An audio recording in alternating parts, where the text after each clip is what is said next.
We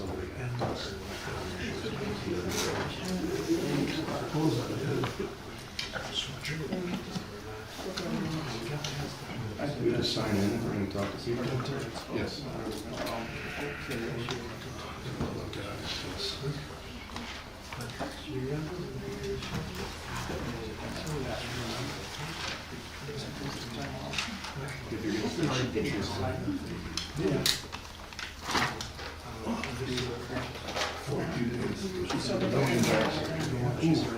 They're taking 2 levels that I got used up. Going to the other side. John, clock is slow at 7 o'clock.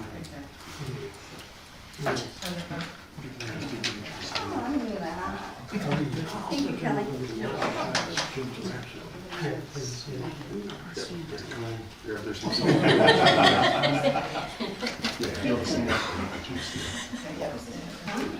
Oh, he's hiding in, yeah. I didn't say that.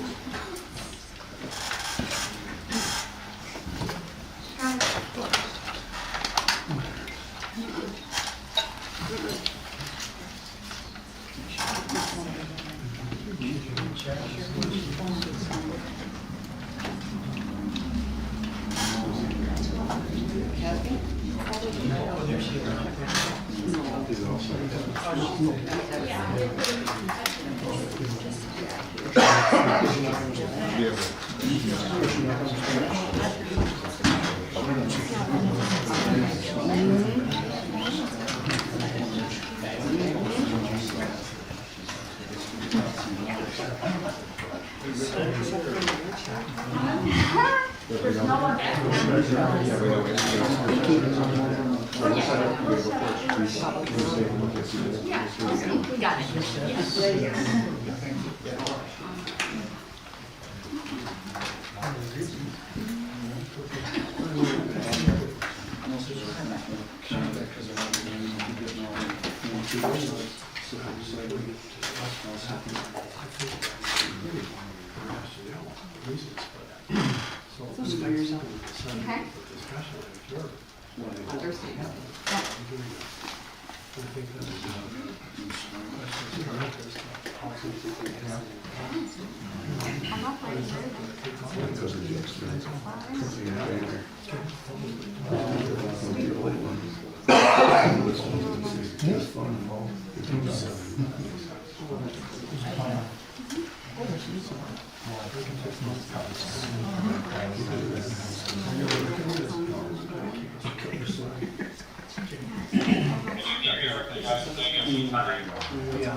And you got that, right?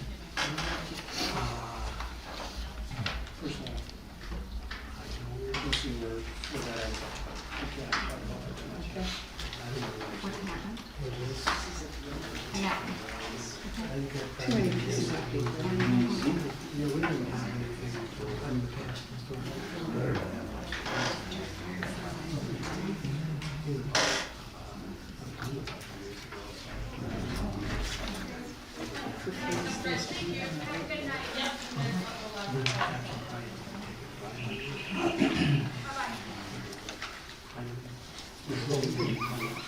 You can hold off on this. Well,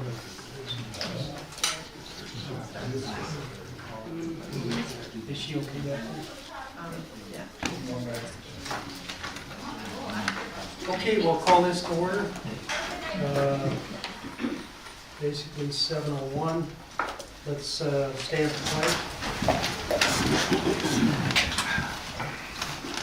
Pledge allegiance to the flag of the United States of America, and to the republic for which it stands, one nation, under God, indivisible, with liberty and justice for all. Okay. Thank you, everybody, for, well, we have roll call. Tony? Ellen? Present. Mike? Here. And of course, we have two Kapur representatives, Naomi and I forget your name. Jim. Jeff, okay.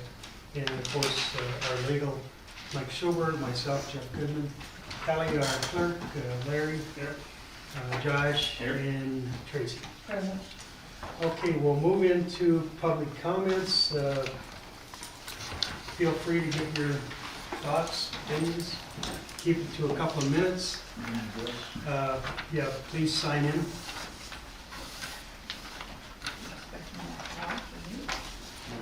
That's what you like to do. Larry Worth. Do I come up here to talk? Right to the podium, please, yes. Thank you. My name is Larry Worth. I've lived in Big Bend for 50 years, and I was just thinking how much I've contributed to this community in taxes in 50 years. Am I allowed to ask you a question and get an answer, or do I just make a comment? Just make your comment. The board's, this is your time to speak. The Okay. board does not comment back. Evidently what's been proposed, I really don't know if it's good or bad, but there is one thing I do know. There's an awful lot of people who don't think this idea is good. And my real question is, why didn't this go for a referendum? Why wasn't there a vote on this? And the reason I ask that is, let's say it's a bad idea. Once this is disbanded, can we ever get it started up again? I mean, it's kind of like when somebody dies, you don't resurrect them. And once this is gone, we don't have fire trucks, police cars, everything gets, or has to be reorganized again. So the decision that you're making, hopefully, is a good one. And I'm not saying it's a bad one, but I think the people of Big Bend deserve the right to vote on something this important. This is very important. And maybe what you have planned is a great idea. Look, there's 1,000 people and plus that live here. Why don't we get them involved in it? Is there a reason why there was not a referendum to ask the people what they want? That's all I want to say. Okay, thank you. Mark Anderson. Guess you're not going to find out. Good evening. I think all you guys know me, Mark Anderson. I'm talking now because I'm not going to be able to talk later. So I'm going to let everybody here, you guys and all you guys know why we are here tonight. We are here tonight because the village trustees do not have the authority to appoint anyone to the fire and police and should not appoint anyone because it's the job of the Fire and Police Commission. I have a handout that I'm going to give everyone that I can back up everything that I'm saying right now tonight as to exactly why we are here tonight. The fire and police will do anything for you trustees. If you guys ever were injured in a car accident and fire, every one of these individuals would come to your house and help you out in an instant, without a doubt. You guys are like destroying these people. You guys already killed one person, whether you guys want to admit it or not. You guys have killed one person, right? The next thing you've done, you've already kicked another person off the fire, or the police department, because he wants to leave because of you guys. And if you guys don't understand this, you're not asking anybody any questions, because it's out there. None of you guys have asked anybody questions. Why do you guys think you weren't invited or even wanted to come be able to come to the funeral? Because they didn't want any of you guys at the funeral. How bad is it? How can you guys live with yourselves? I mean, seriously, Jeff, seriously. I've been in contact with Jamie Aid ever since the chief passed away. I've talked to him, I bet at least 6 times in the last 3.5 weeks or so to confirm how the department is going. I've been contacted leading municipalities at least 6 times in the last month to make sure everything is done properly.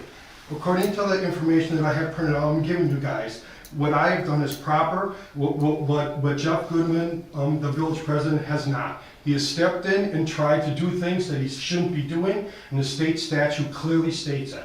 I gave you an email as well, Mike, because Jeff was commenting and making comments that you gave him advice, so I wanted you to hear and see the emails that I was sending to the village president. You guys, you asked me to bring a job description for the police chief because you want to vote on that tonight, Mr. President. Why would you want to do that? Because no one has one here. Why would you vote on it without doing prior research to see if you want to change how you wanted to hire somebody? But the last time the chief was hired was what, 6 or 7 years ago? Everyone's job has changed so much in the last 6 and 7 years. Why tonight would you vote on a job description from 6 years ago? Do you really think that that's a proper thing to do? With me talking to, I talked to 3 other police chiefs and municipalities in the area here as to what the next steps would be. And they all have given something different because every municipality and things have changed so much in the last 2 or 3 years. And you're trying to vote on a position tonight without looking at anything? How can you do that? Seriously, how can you do that in the right mind of all you guys on the board to do this? And another thing, some of you guys on the board have told me personally, when I was on the Fire and Police Commission, that they wanted to get rid of the fire and the police departments. I mean, that is terrible. The people on the board here have personal agendas here that specifically have told me personally that they have grievances with the fire and police departments and they are on a mission to get rid of them. How terrible is that, you guys? How can you guys say those things and sit here and do that to these people here? I understand there has to be a budget cut. Everybody understands that. But how you guys do your job? And Jeff, you don't do your homework for anything. This is happening because I called you out on what you were doing and you are pissed. That's why you changed the agenda tonight to be what it is. And you know that. Because I left you emails proving it, I'm giving it to everyone. That is exactly why you changed to do what you did. Because you're pissed because I'm calling you out on doing what you shouldn't be doing as the village president. That's all I have to say.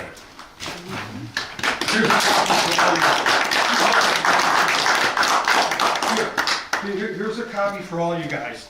I'm giving it to you first, and then I'll give it to whoever else is here. Because this is all public record. Because this was in your email. So your email is public record, correct? Correct, attorney? The village emails are public record? I represent the village. Okay, so then it is. Here you go. Here you go. This is everything in our backing notes, proving exactly timelines. If you don't have time to look at it now, I understand it. But all I ask you guys is don't vote on it. How can you vote on it before you even look at what's going on here? I have this here. Here you go. I have it. Okay. He said we're voting on. Would anyone else like some of this here? Is that what he said? I really want everyone to see what's going on here, because they're not telling you. The sad part about this is I'm not even a citizen here. I don't even live here, but I'm doing this because I think it's what's right. It's what's right for the community. It's not what's right for you. Okay, next up is Derek Wagner.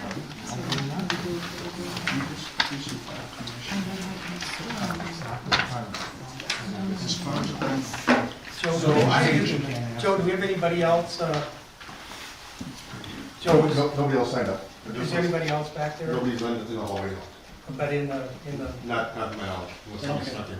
when we get done with these, if you'd ask if anybody would like to, please. We did. Go ahead, I'm sorry. So I share a lot of the sentiments that he had. This is ridiculous. It has been 2 months, since we had almost the entire village here to talk about this crap.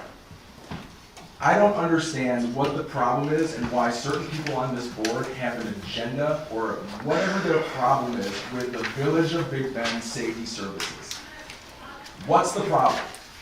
You talk about saving money, you talk about all sort of crap. We've already shown that it's not really gonna save a whole lot of money. And like he said, once you sell off all this equipment, if we ever wanna start this back up again, it's not gonna happen. It's gonna cost millions of dollars to get it. That we clearly don't have, as you all eloquently put every time we need to do something in this village. again, I don't understand this obsession with getting rid of our checks and balances. The village, or the police and fire commission, their job is to take and deal with the recommendations of the chief. We don't have a chief right now, unfortunately. It's very sad, but someone's gonna have to appoint a chief. We have an exodus of public safety officials and employees because they don't wanna deal with your crap. They're fed up. The rest of us are fed up too. Who's going to deal with the recommendations of the chief and all of those things that go along with it, from policies to personnel?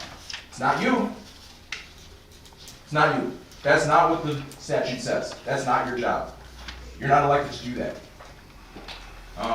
Again, certainly this community needs to do a better job of serving this community instead of trying to continually find ways to tear it down and create drama where it's not needed. It's absurd that we have to continually babysit this board to make sure they're not doing something sneaky or shady and trying to keep it quiet or sweep it under the rug. And here we are again to drag the darkness out of the light. You know, Mr. Goodman, someone posted on Facebook the poster from your last election, right here. I support, or I have always and will support our fire department and our police department. By getting rid of them. Is that how you support them? Is that how you, I mean, honestly, ask yourselves that. This is what he campaigned on. He campaigned on the fact that he's gonna protect our services. He campaigned on transparency. That's a load of garbage. The only time you're transparent is at the very last minute by changing an agenda to make it seem like you're getting right on the buzzer. Oh, I told you guys, I changed the agenda, I told you what I was gonna do. It's not a shady thing anymore because I did it at the last minute. It's garbage. It's absolute garbage.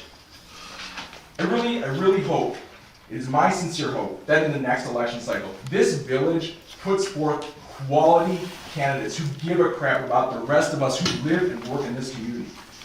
Because I get to see that for most of you.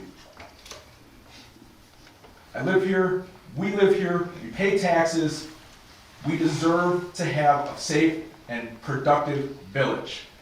And for you guys to continually try to tear that down is insane. I feel like I'm in Groundhog's Day because we keep doing this stuff month after month after month, where we think we've gotten it taken care of, and then all of a sudden, here we go again, having to watch out for you guys that something's gonna pop up that we have to then babysit. So shame on you who keep doing this crap to try and pull one over on us. We're not idiots. I know some of you think we are. Think we don't read and think we don't pay attention, but we do. Thanks. Tom, I don't know the last name. Right, R-A-N-K.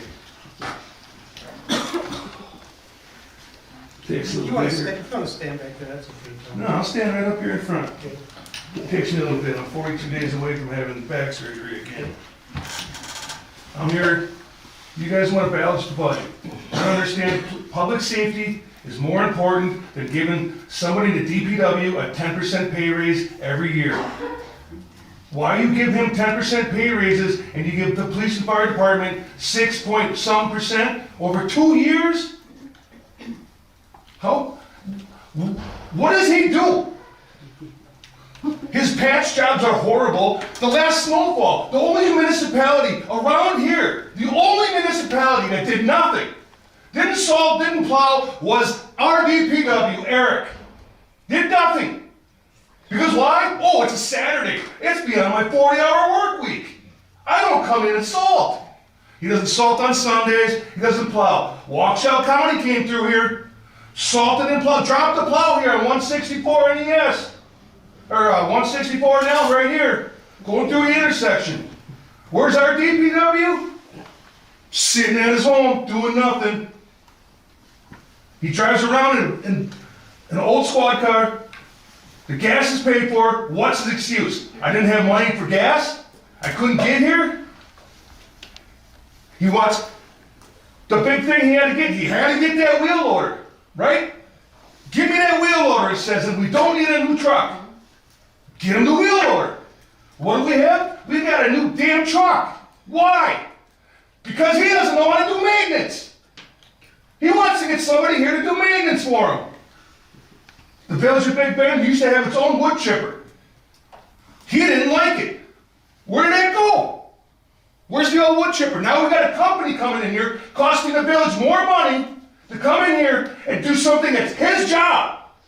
The other DPWs that worked here in the village never had a problem with this. Eric comes here, can't do it. Why? What's so special about him? Does he have blackmail on you guys? What? Is it because he makes you and you lunches? I've seen you two down there having lunch with Eric. Is that so special that you give him special treatment? It's unbelievable.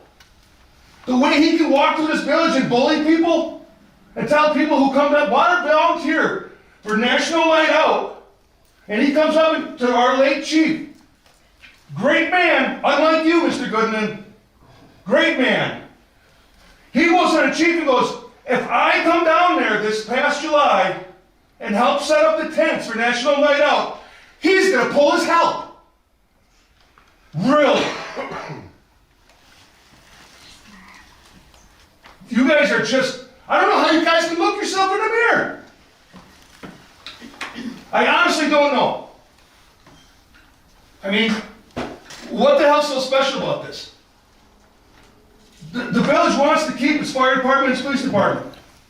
We've worked hard to get it. We want to keep it. I've been part of this community since 1993. I moved here in 06. In 2006, I bought my house. How many people here have had 4 generations raised in this village? My daughters are the 4th generation raised in this village. Anybody else say that? No? Didn't think so. We sit here, we got to deal with a DPW that just likes to bully his way through the village. Instead of being polite and cordial, he'd just rather bully you through it.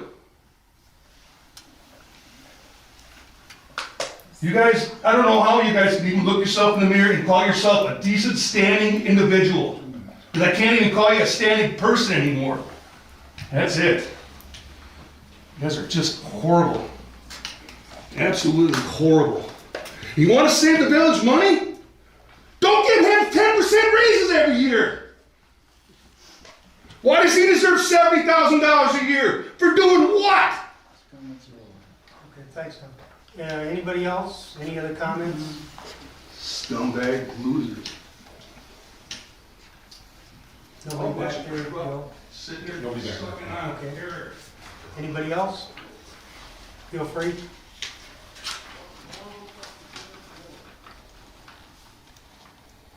Anybody?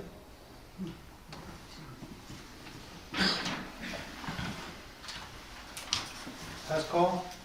Anybody like to see? Sure, come on up, sign in.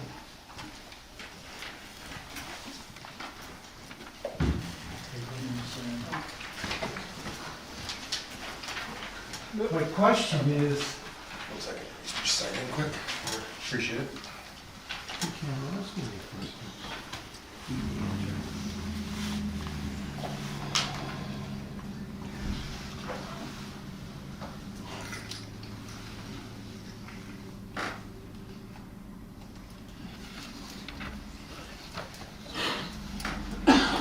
you. Appreciate it.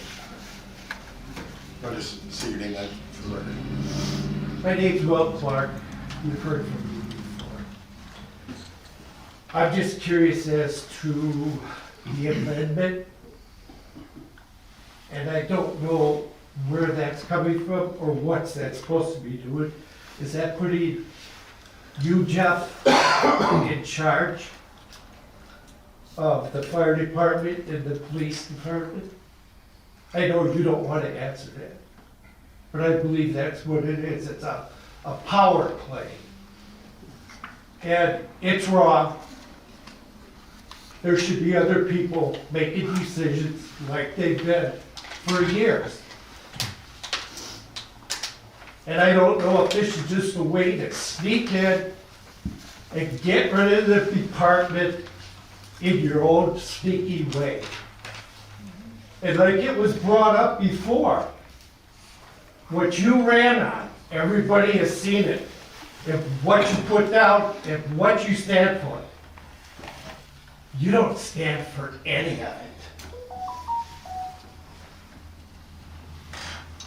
Okay, anyone else like to make a comment? I want to know, how come you can't ask any questions? Why can't we get any answers if you ask a question? Is this a meeting? Normally, when you go to a meeting, you have some kind of discussion. But you can't ask a question here, you can't get an answer. This is your time to make the public comments. But how come you can't as get an we- answer? How as come I we- can't get an answer? As So we get why into- you can't get an answer to a question? as Boy, we get that's a into this- stupid law. It's just the way it's running. You Well, I don't- you're speaking and. I don't like it. Okay, anybody else? Nobody? Okay, well, thank you for your comments. We will move on to reports. Fire department report. Okay, we had a total of 16 calls for a month. On November 9th, we attended and assisted with Chief Don Gagliano's funeral and procession. We are sorry for the loss of Don to the Gagliano family. He'll be missed by everyone on the Big Bend Fire Department. Home testing was completed November 16th. Engine 61 and tender 61 passed their test. Engine 62 has a bad valve, and that is in the process of being repaired and tested again once the valve is repaired. We have 3 firefighters attending fire inspection class to get their inspector certification. Their class lasts until February, and they are new for our fire department inspection program. Our grass rig and ambulance are now having their MDCs installed. There will be updates to the lighting to ambulance 62. Ambulance 61 will have the new cot installed over the next couple of weeks as well. Any questions for Chief Logan? Yes, I have one about, regarding the information by Clerk Kellner from the Personnel Finance Committee regarding the business inspection reports for fire inspection reports. The request was made back on November 15th, and it is my understanding there's been no response since then. For which fire report? For the Chief requested a list of the businesses. We are in the process of getting that put together. I requested that, but I requested the list of the inspection reports also. I did not see that portion. I just saw a list of the businesses, names of the businesses. So I was just asking where the status of that was. Okay. So we're working on the list. We'll just add that to the information. Thank you. I would assume you're talking about fire Fire inspections? inspections, yes. All right. Did we bill for those second inspections like we said? Second inspection report, yeah. We get billed for If them? nothing's corrected, then they get billed. Or they don't just get billed for the No. second correction? Okay, I guess I thought that's how it was written. No, if it's not corrected by the time we get there, then they get billed. If it's And I corrected. take it they all were corrected? So 20 or 25 or something? I think the question we had was for the re-inspections, we didn't see any billing for that. Okay. And I think there were only half dozen or so, or, Something. Yeah, there's usually not too many. yeah, but we didn't see any remittance for that, Okay, so, I'll check into that. Are you talking about the ones that would have to get re-inspected because the inspections are like the second yearly inspection? no, the ones that, we don't charge for the initial inspection. If there's a re-inspection done, then the business is supposed to be billed for $25, I believe, for the re-inspection. We didn't see any remittance for that, and we were also questioning, We'd like to see there the were fire. 3 people that did the inspections. Yeah, we'd like to see the fire inspection, actual fire The inspection actual reports reports. first.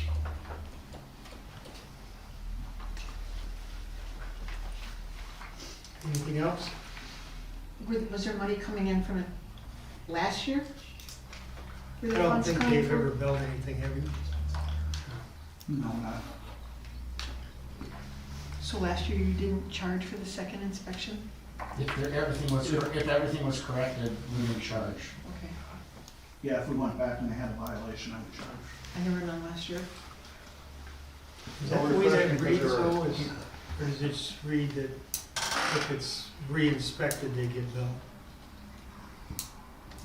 what's your, Yeah, I think we talked about that during our budget process or whatever, that we were gonna do it different this year than we had in the past.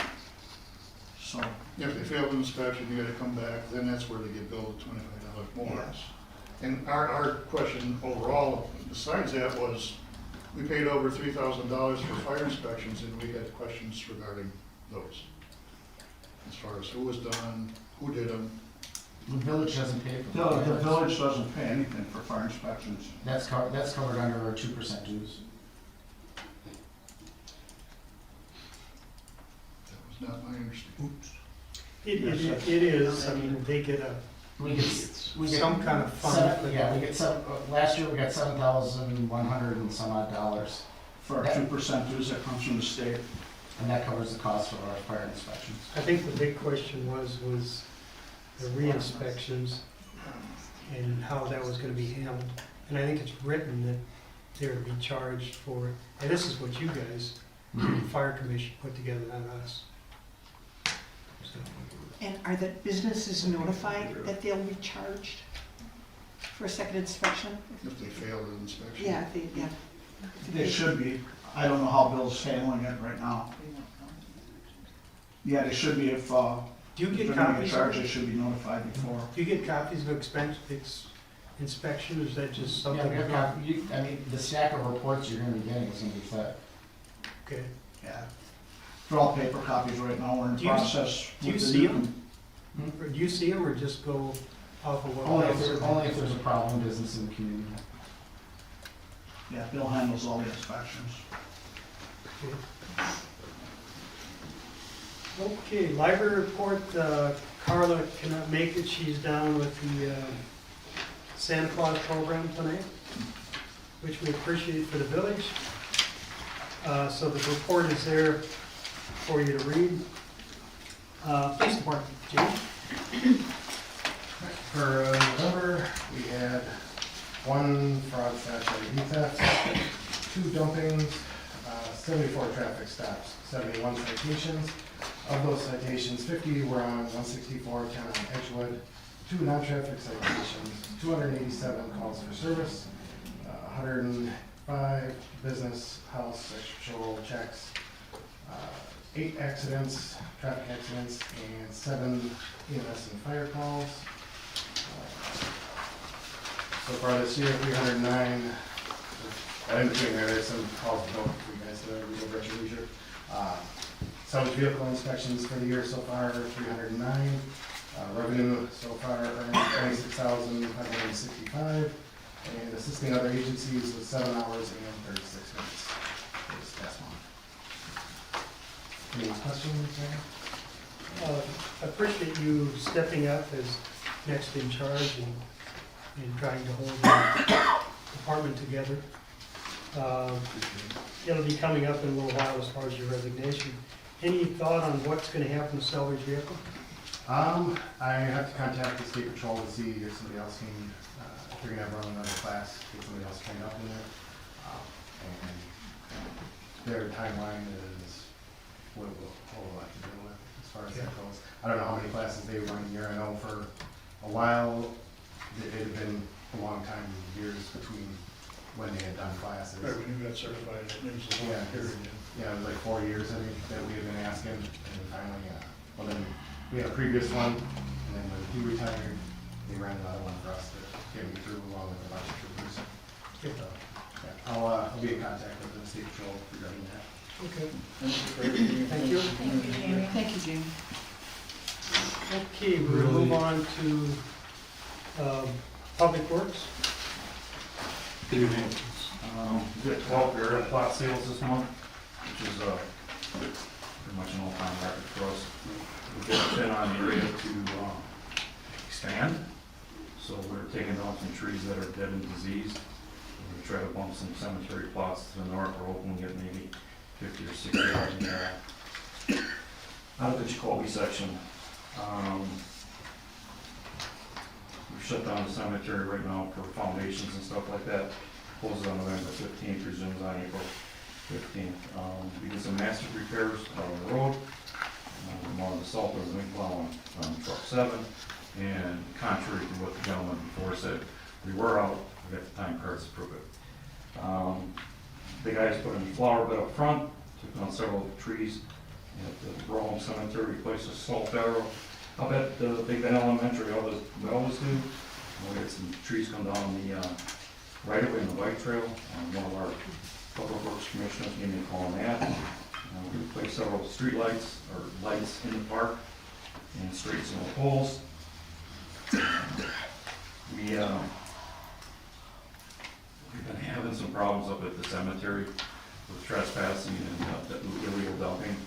And so we installed a couple of trail cameras up there, got an individual riding a ATV through the cemetery. The information was given to the police department, and that was handled. We got rid of all of our mulch, and let me go there for a second. Your insurance carrier is United Heartland. United Heartland covers all of us for work comp. And speaking with the people from United Heartland, they ask me all the time, how do you guys do your brush pick, whatever. We used to have a brush chipper. That's pretty much normal right now unless you have a big crew. We don't have a big crew. So what we've gone to is we pick it up mechanically. It used to take 10 days by hand to pick it up. We pick it up in 2.5 days mechanically, stuff in the dump truck. We dump the stuff in the back. I have the city of Waukesha come in. This year's bill was under $900 to grind all the brush, and it was done in less than 4 hours.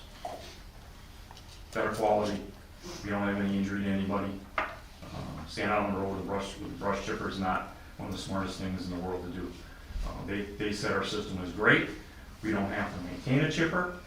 They don't have to insure it. They don't have to park it anywhere. So we've been doing that for the last 5 or 6 years now. It works out extremely well.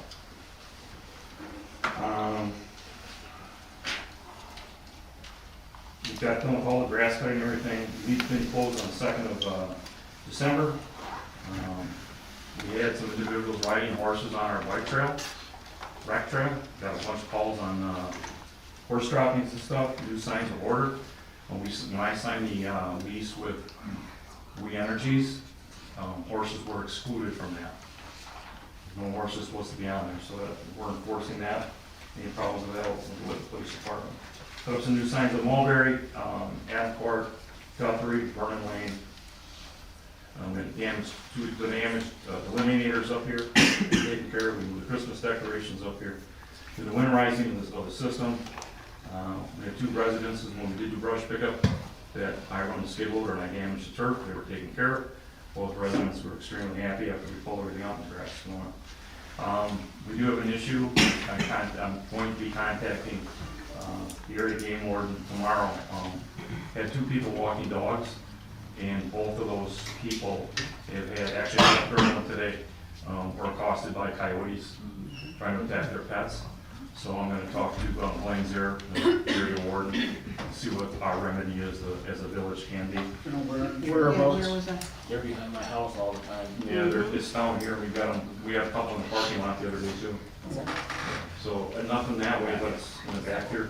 I thought deer hunting might have kind of cleared some of that out, but we've got them back again. So. Open season all year again. Right, exactly. But if you're using that, just beware. And we had it down here on November 26th. We were all salty. There's not enough salt or enough time to put in, or wasn't enough snow to put the plow in the truck. Here's another thing. We purchased that plow in 2020. That plow itself saves us $6,000 a year in salt. That's a huge savings. If you plow, you do a cul-de-sac with a plow truck, it takes you between 10 to 12, maybe 15 minutes. I do cul-de-sacs in under a minute. All done. So when we plow, we do a cul-de-sac right away, and we're gone. That time adds up at the end. I know Lake Park, we've got a huge drifting problem, and we've always plowed to the south and to the east. You 2 gentlemen live there. Is there any issues? Not that I'm aware of. I don't have any complaints for that either, so. The plow's 24 feet wide, that's a big swath, picks up a lot of snow. I will tell you this, we were the first community in southeastern Wisconsin to buy that. There are now 11 communities right in Waukesha County that have metal press, and the city of Waukesha has, I think, 4 or 5 of them already. And they save 8 hours to clean up their downtown per unit. So, I think something to do with education, you're going to come up here and start giving us a lesson on how it is. So, Any questions? Eric, during DPW, we talked a little bit about where we're at on cemetery plots. Mhm. Would you like to just briefly kind of let everyone know where we're at on that? Although we sold 12 this month already, which is a lot, we are probably less than 75 plots right now. So we are desperately looking to move either west or move to the north. Right now, looks like we're gonna move to the north. Again, we're clearing out some trees that are rotted. You know, some people are gonna get all upset about this.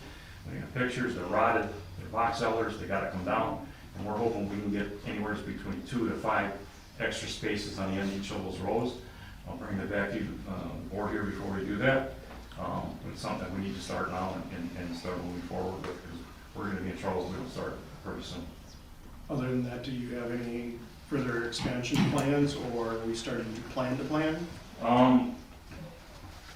Kind of working going north right now. Okay. Like I said, we got a bunch of stuff we're gonna take down. If we can move to the north, we'll have to go over the north side of that, too.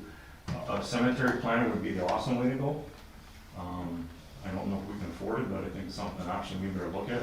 So I go on to Wisconsin cremation and funeral, Wisconsin cremation and grave diggers, or whatever it is, the associate thing for cemeteries. And they've got a person that I've been talking to. He's willing to come down and kind of take a look at it and stuff, and then give us a price on what he thinks should go on and happen here. He does cemeteries all over the state. I said, I don't need you to make a special appointment, but if you're in the area, you can call him, he's more than happy to meet you. Any other questions? Thank you. Thank you. Thank you. Okay, moving on, President's report, I have nothing at this time. Report from professional services. I start first. I wouldn't have had anything to say except for Eric raised the issue of the cemetery. And for those of you who don't know, maybe relevant, ATC's right of way, which I think is 150 feet in width, lies to the north of the cemetery. I don't know, Eric, how much room we have until we get to the edge of that, but I'll at least finish my thought.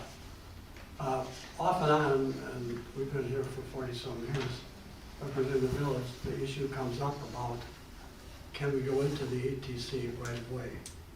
There have been discussions that have never been finalized.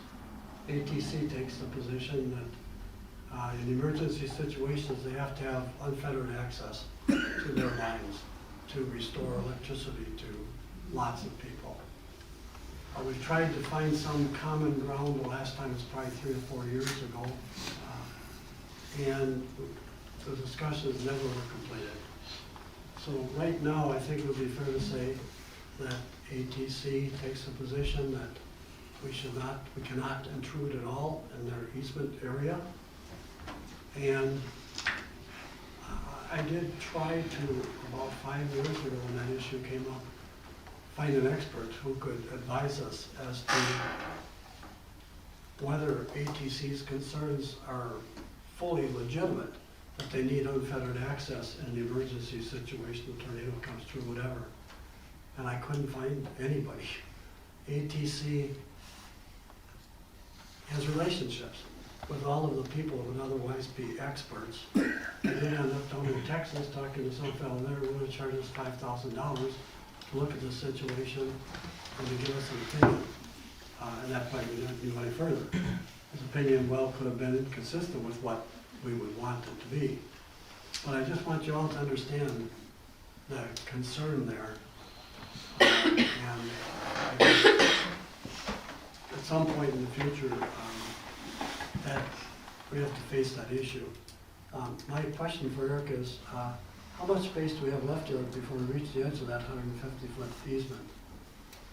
About? It's not much. Not much. So I just want you to understand that it's of concern. Thank you. I think what came out of the cemetery board was Jamie Sonberg, you were gonna look into that? Yeah, myself and Jeff Sobchak were working on that. Jeff was making a bunch of phone calls, so that's what we're at with it.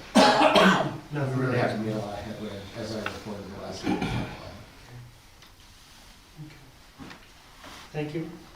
We'll move forward with consideration and approval of minutes.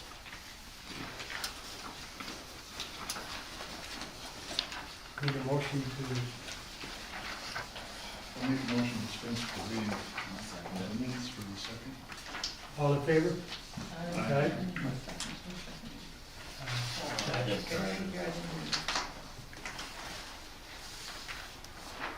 Rover's last name is misspelled under item one. I was just gonna say. Rover, shoulder, Yeah. chauffeur.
You need to include trustee Rover under 6 old business. He's the one that made the motion for approving the burning ordinance. The 4th line down, it just says trustee.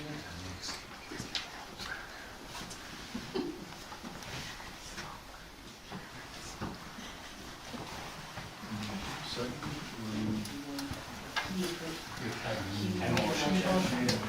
Tracy's that.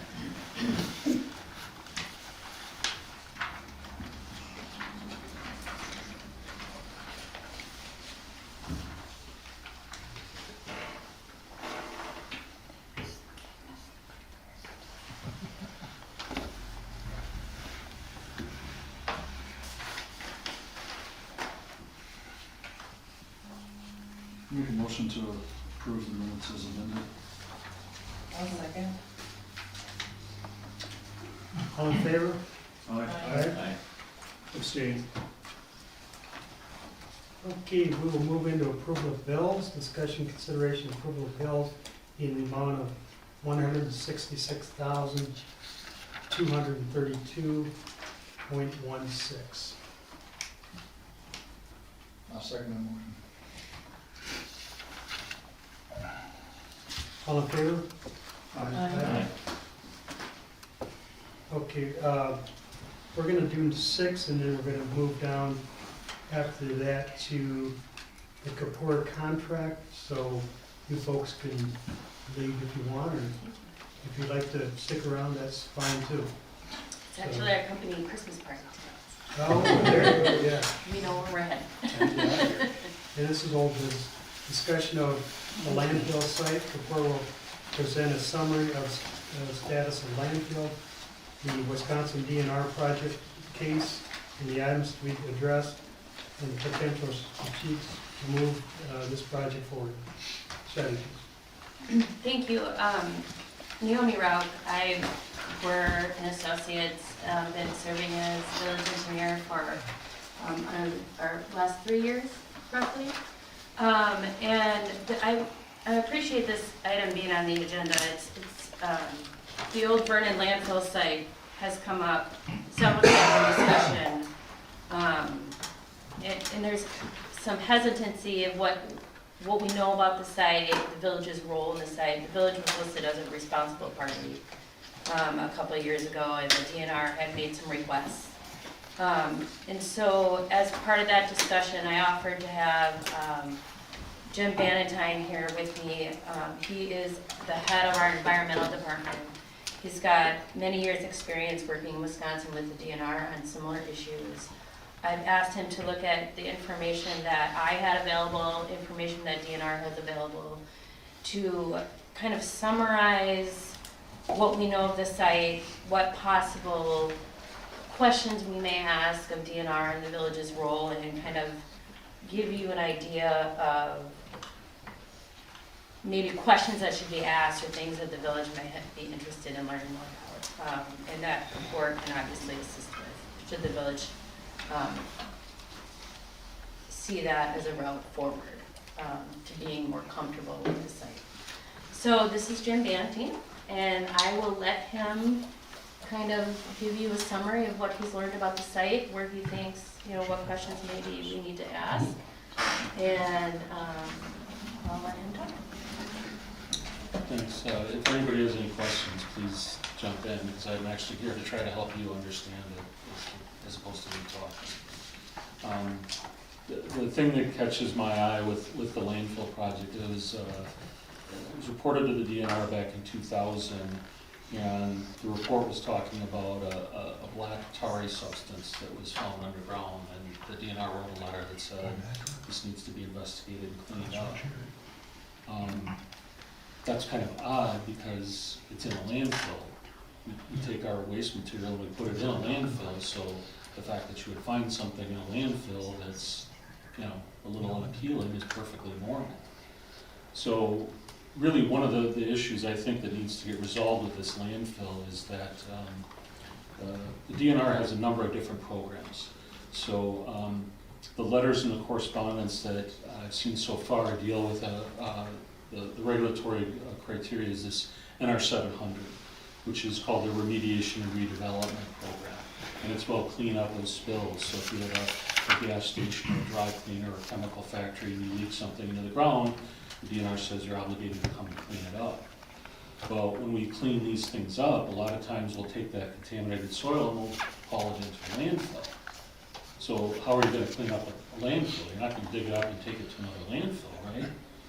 So there's another program within the DNR, which is their NR 500 series, which is about closure and maintenance of landfills. And the idea behind that program is that these landfills need to be protective of the community. We don't want landfills, all the stuff that we put in landfills, we don't want those to affect the community, so landfills need to be closed properly.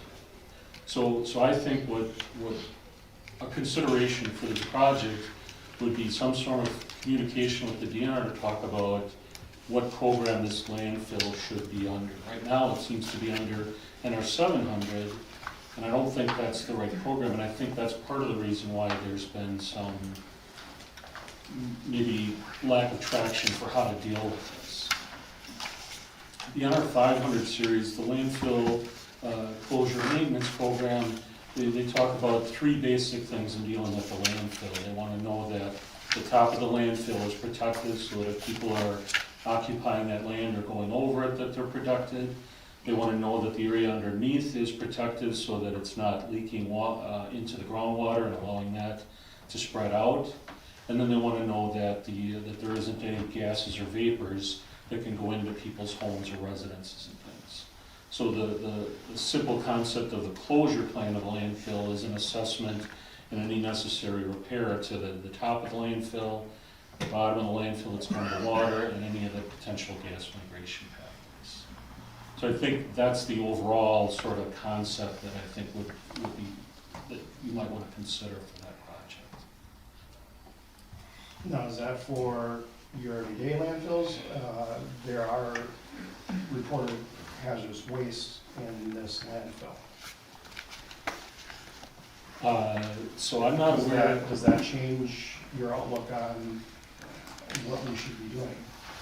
When you talk about hazardous waste, are you talking about the technical term? What do you mean by hazardous waste? I'm talking about very technical term of various chemicals that have been dumped in there, paint, byproducts, other heavy metal byproducts, that type of thing. Right. So basically, all landfills have the same sort of obligation. And again, I'm oversimplifying a little bit, but it's basically top, bottom, and gas. Okay. And knowing what's in there is part of the process, because that's what if we're gonna take samples and look for, let's say we wanna prove to the community that there isn't gas migration. Well, it's gonna help to know what's in that landfill, so that we can take those appropriate tests. So let's say say that maybe there was heavy metals from paints. We wanna test for those metals when we do our testing. Okay. Does that make sense? Yes. Because some testing already has been done, and most products have been shown that they are in that landfill, and in some areas in very high concentrations. But that's never been delineated out exactly where everything is and where it goes. And there's been a lot of movement of topsoil and ditches being dug to burn products by the landowner, and a lot of movement of soil throughout the entire property. That's actually not true. So, It's actually not true that there's been a lot of digging over there. I've owned that landfill for 20 years plus.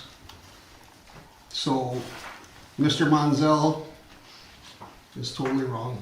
So one of the things that you want to consider if you're gonna start to interact with the DNR more regularly is to collect all of this information, to get whatever data exists about the testing and about any of the history of the landfill and so forth, and collect that information and identify, we call them data gaps. What do we know? What do we not know? And then part of any investigation that you might consider would be to address those data gaps. But as you're applying, the first thing we need to do is get the information that exists. Do you have any of that information now? I reviewed the information that's on file publicly on the DNR file. So the DNR has a website and you can pull documents down. So I've looked at those documents.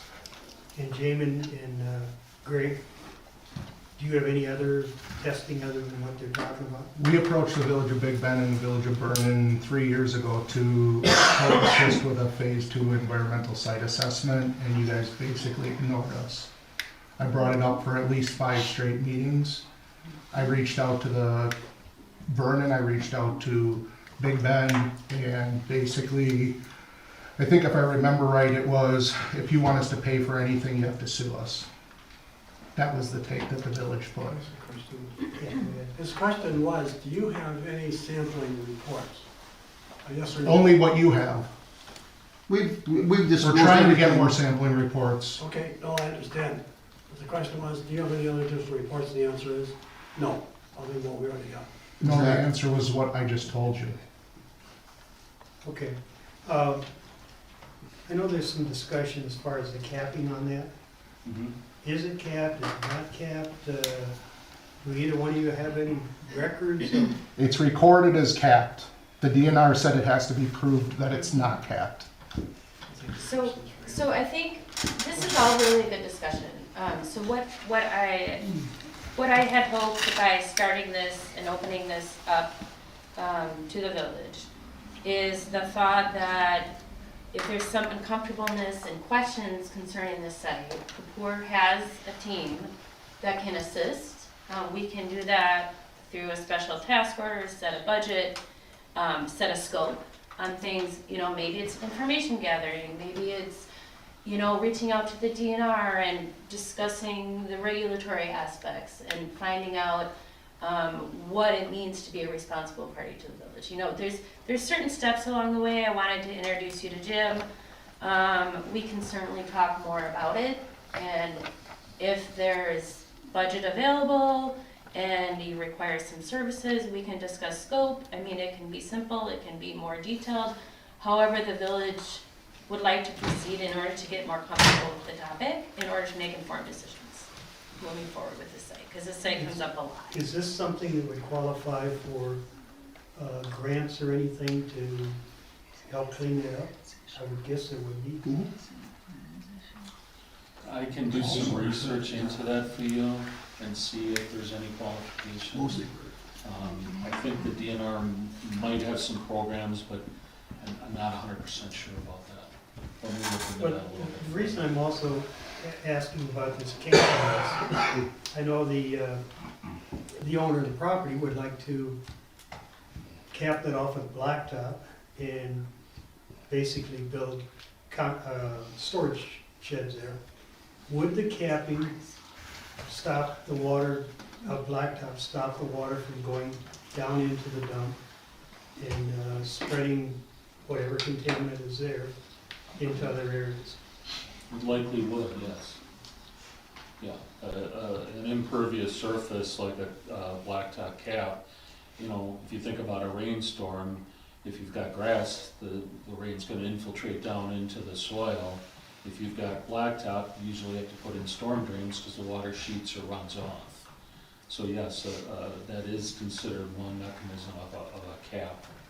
And I know some of the concerns of some of the board is in the fact it may change the groundwater, is that correct?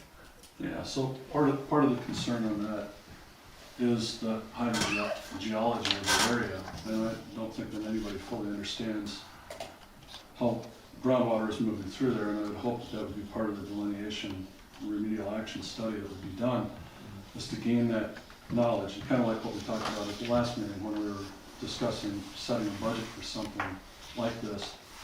Part of the issue is that's an uncapped, that the landfill itself may have been capped, but there's no record to show fully, there's no drawings or anything. All of the wells that have been put in, the stratigraphic columns are showing that there's no cap layer on the surface. And there is certainly no liner to the landfill either. So nobody really understands how the flow of water, the hydrographics are handling down there. If you cap something, that's great, it's not going to penetrate through, but then it's going to recuperate by bringing water in from the surrounding location, potentially challenge the hydraulics in the ground itself and where water's coming from and going to. But again, that's something I would hope that would be done by a study like this and try to find a resolution. Jamie, you're absolutely right. You mentioned it in numerous meetings, 3 years, 4 years ago. We've been talking about this for a long time. It's something that I've brought up before. The letters from the DNR dated back almost 20 plus years. That is naming us, Vernon, and the landowner as responsible parties. And it's not necessarily from the landfill side, but for the hazardous constituents that are contained within.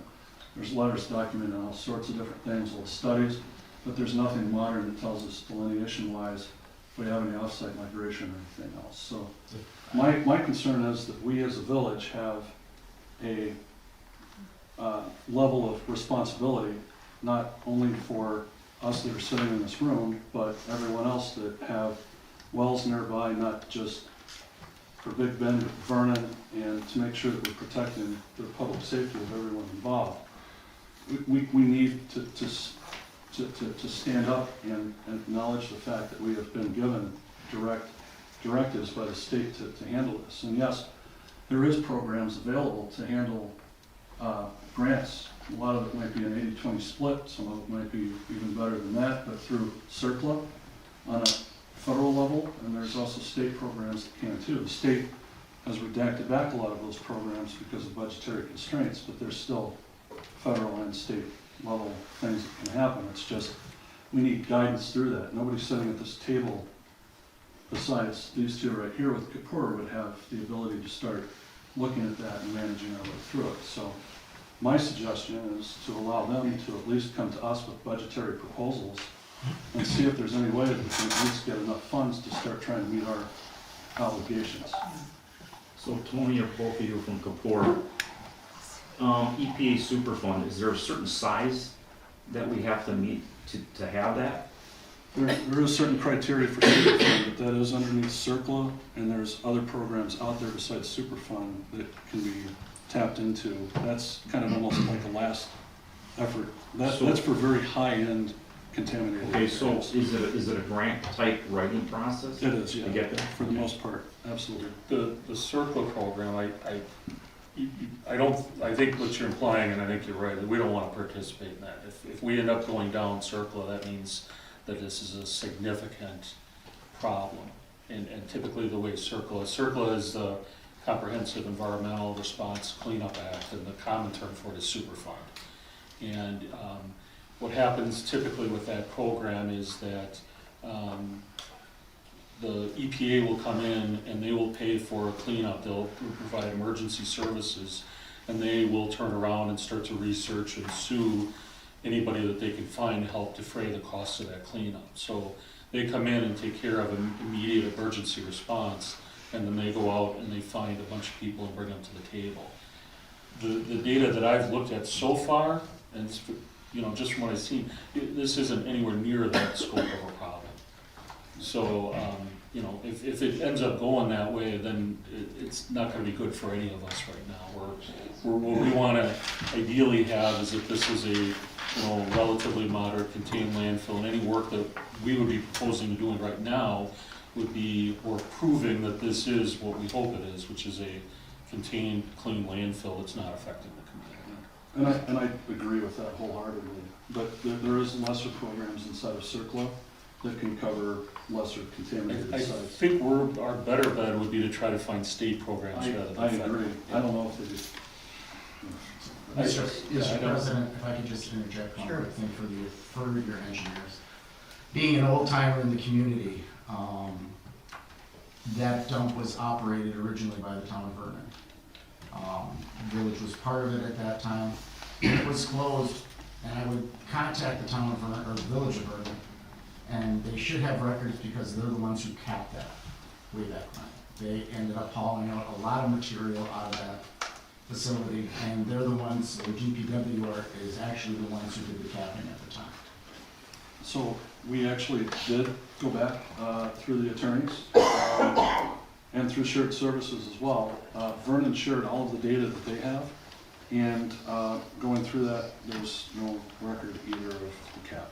Yeah, because I remember. And I believe and I'm sorry, I believe that Schober and Schober looked at it as well from the records that you guys have back from that time era and could not find it either. Oh, that's correct. You can't find anything in our records. So I know for a fact because I remember watching them remove material growing up around here. Greg probably would be part of that clan of us. And it was, at the time, it was the town of Vernon that put the cap on there. In all honesty, that should be a relatively simple thing to investigate and prove. A cap is right at the ground surface. Somebody can go out there with a shovel or a hand auger and, put in 10 holes, and if there's 2 feet of clay, then you can kind of prove that. There's about 20 documented to the DNR, but there's about 20 vertical holes and pits that have been put into that, and none of them show any clay. Well, I haven't looked at the data that closely, but I know a lot of that data is very old, and it was done with the objective of looking down deeper. It may not, unfortunately, in our industry, sometimes we're not always as careful about looking at the near surface stuff as we should be. If we're charged with looking at, trying to get down to groundwater, we may not worry about the top foot of material and see what it is. So it would be good to verify. I think it would be good to verify, as I think somebody mentioned, there may have been rework over time, and this has been going on for 20+ years. So the current condition could be relatively easily verified, and if there is a cap, then we tell that to the DNR and we're all good. I was just going to say, the history is unknown at this point. One person's observed something and maybe others haven't. But the study would be conducted is going to define whether there is or not. Yes. So we're not going to resolve that here tonight, but that's going to be part of the result of the study. It's something that we could definitely look at and stuff. Can you bring us forward a proposal to do that? We'll have Jim put together like a phase proposal, the first couple phases of what we would recommend the village consider.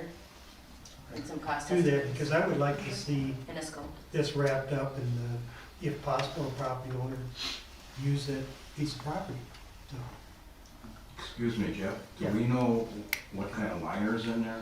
Because that dump was, I moved out here 50 years ago when that dump was active, and it was pretty well full, I think,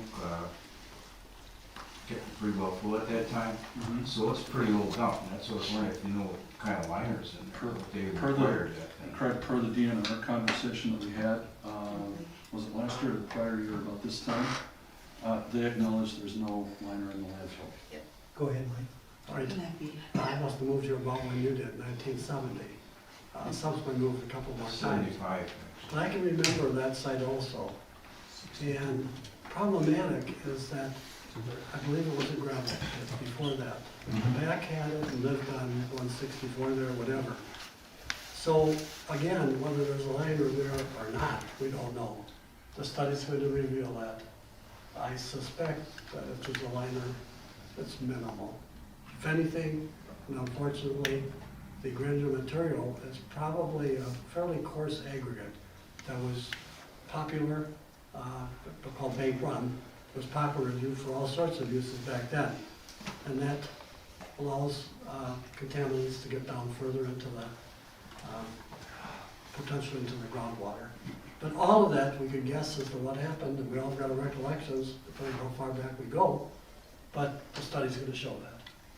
We can do that, yeah. Okay, I guess that's what we can ask to be done at this point, and bring it back, and we'll take a look at it, approve it or not, and see if we can't get something done over there. We've been kicking this around for a while, yeah. Jeff? One other thing too, if the only responsible parties are Peterson's and the village does, once we get that price, I think we approach Vernon, or maybe even you do that now. Let them know what we're doing, requesting their participation to some extent. They should be part of the responsible party. They've been responsible for this for years, Yep. along with Big Ben and the property owner. Those three parties have been the named parties. The property owner, the village, and the town. We've already got over $30,000 in testing paid for by us, and I didn't see nobody reaching out to help us at all. I thought you didn't have any reports. I'm sorry. We have a lot of reports. The village has it all. You have it all. I had RSV, we had PSI, we had a lot of people do it. Okay. More than one. Helpful. And I think that Kapur would benefit from having those reports available too. It might save some of the effort expense. So we do have the reports. I have copies of them myself that I pulled off of the DNR website, Yeah. and also it was presented to us through planning. So I will confirm that you guys are giving us what you have. I would recommend that Kapur work with PSI, our environmental consultant. Pat Patterson has been on that project since the 90s. He knows that site inside and out.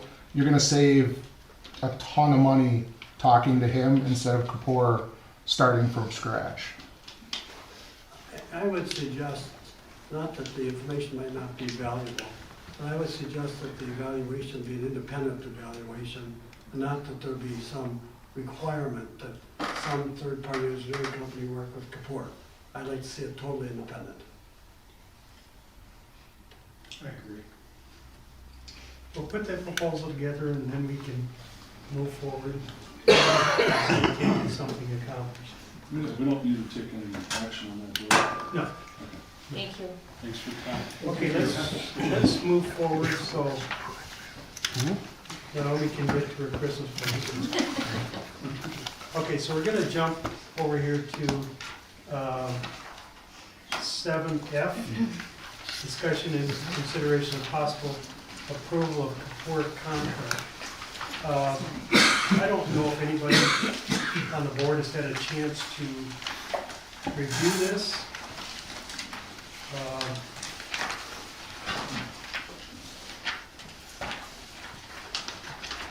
Dee, you want to run through that a little bit? Sure. So we've been serving, we've had Kapur has had a master agreement with the village since 2017. In that time, we've done about 3% increases in our rates. In 2023, company-wide, we looked at the municipal rates and determined that our rates were significantly lower, and the cost of hiring new grads out of college is astronomical. So the company made some adjustments, and I really want, I know budgeting is a big deal in our communities. So I really wanted to point out the rate changes that we have to go with for a renewal of our contract should you vote that direction. The contract that is in your packet is basically the same legal contract that we submitted 3 years ago. So if you have any questions or concerns about the wording of the contract, we can always discuss that. That would be above my pay grade, but I'm happy to bring any comments back to the office. I know you probably haven't had a chance to take a look at the information I provided. essentially in the past, we've gone with 3-year contracts with renewal every year for that 3-year span on the set rates provided. So I provided our 24, 25, and 26 rates for your consideration. I think from what I've seen, this is a 3% increase. It's quite a jump from the 23 to the 24 rates.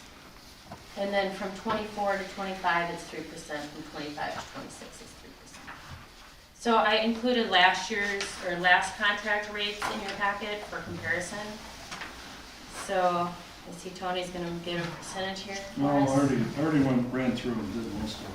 Okay, yeah, it's quite an increase.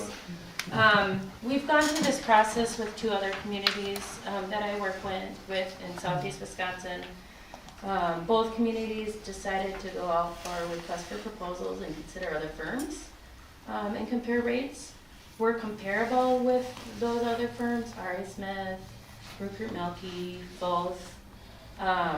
And both communities decided to stay with Kapur. So I understand there may be some consideration and maybe there's not discussion tonight, but I wanted to present it to the board. So the board had an opportunity to review these and come up with any questions at all? I got a couple of comments, just so we can kind of all be on the same page here, and a couple of questions as well. So, looking at the rates from 21, 22, and 23, each year there is a 3% increase. From 23 to 24, we're varying from a 12% all the way up to a 54% increase in some of the rates. We're talking about an excessive amount of increase over a 1-year period. And I do understand that that's to catch up with modern times. I guess some of my question is, that I would really wish that this could be spread out more so over time and not a drastic jump. My second comment is, we did our budget last week. Do we have this figured into our budget? I think the answer is no, but I'm just, wanting to kind of throw that out there. And why, whenever this is up on January 1st, are we now just getting this dated November 30th, giving us only one opportunity to take a look at this? It goes right back to my same comments from last week, and the same hill that I've been on for a long time is we need to get these contracts earlier so we have a chance to appropriately negotiate them. I would assume that we have not went out and taken a look at any other engineering firms. I would assume that if we don't vote on this tonight and approve it, that we're not going to have any engineering services come January 1st. But I wouldn't. I mean, we could. Well, there's nothing in here about an evergreen contract or to continue the existing contract. It specifically states that this engineering services master agreement is valid through December 31st, 2023. So unless we would get something from Kapur, I don't have a contract anymore. It's not an evergreen, it's not a continuation. We don't come to agreement. Attorney Schober, have you had a chance to review this contract? Are there any changes from last time 3 years ago to this year? I'll answer it this way, saying, yes, this one I did have an opportunity to look at probably a week or so ago. There's nothing I had seen that's of concern from a legal perspective. Okay. I do not deal with dollars and cents. I get that. All of those other things, and I always assume that our clients have read a document and that they have answered the questions that they have from their perspective. The one thing I did notice is it has a termination provision in it, which is what I want to see. If things are going sour for some reason or another, or for no reason, there's an opportunity with a 60-day notice to terminate the contract. So, am I satisfied with it from a legal perspective? Yes. But there's a heck of a lot more to it than that. Thank you. And I'll echo what Tony said. We have not had a chance to review this in finance. We were not able to prepare a budget based on these updated numbers that are quite significantly different than what we've been running the past 3 years. So we would have to go back and literally take a look at our budget again. Not that we can change anything at this point, but we have to figure out where that money's going to come from. I don't know what a typical, I'm not on finance. I've never seen an invoice from Kapur. I don't know what all they bill for and what amounts and things of that nature, but I can see, especially if now we're going to be potentially chewing on additional services for the landfill, that, this is going to be unexpected costs. Well, and they're also asking to another additional, what did I see, another additional person, correct? Well, it would not be additional per se, the hours would be the same. Bridget, I mentioned Bridget Berry in the memo. Okay. She's a staff engineer, so I bill out more than Bridget, but I would still be in a role with the village and help her assimilate, and she could take on some of the tasks that I currently do, such as plan review. Lower level tasks that Yeah. would be more appropriate for her Attendance at versus somebody at meetings, your level. right. Okay.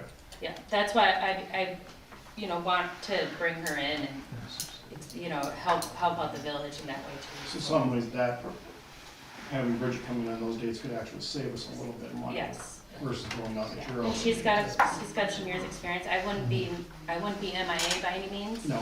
And I would oversee her work. Okay. Yeah, her reviews. I just still say that in finance committee, we haven't looked at this and we don't know how this increase is going to affect our budget, what we've had. Yeah, and It sounds to be pretty substantial.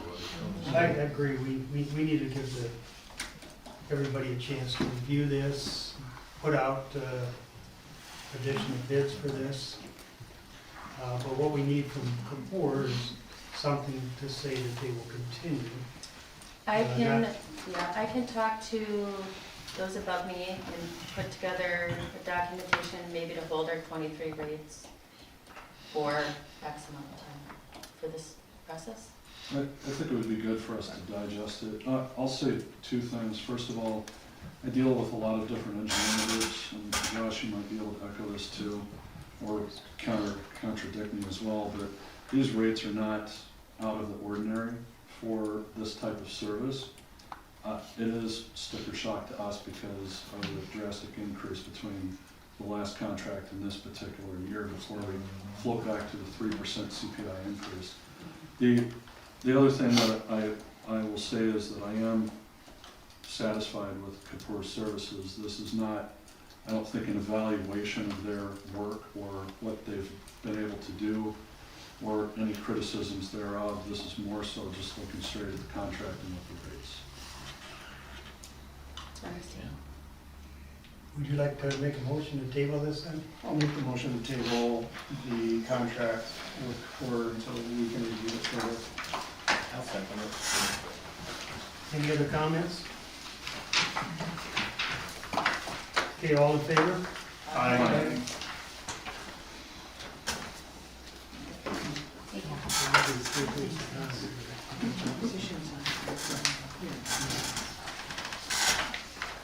Jeff, I'll keep you in the loop on that contract extension, what we can do for you until time to figure this out. Thank you. Thank you. Thank you. Thanks. Appreciate it. Okay, now we'll get back on track. Discussion, consideration, and approval of resolution 2023-10, establishing the 2024 village staff salaries. And I believe they're right in your packet here. We do have, we don't know where the salary amount will end up for the police chief, the new one, or for the police sergeant. So we went with the numbers that are in there at this time. And that's what we budgeted for too.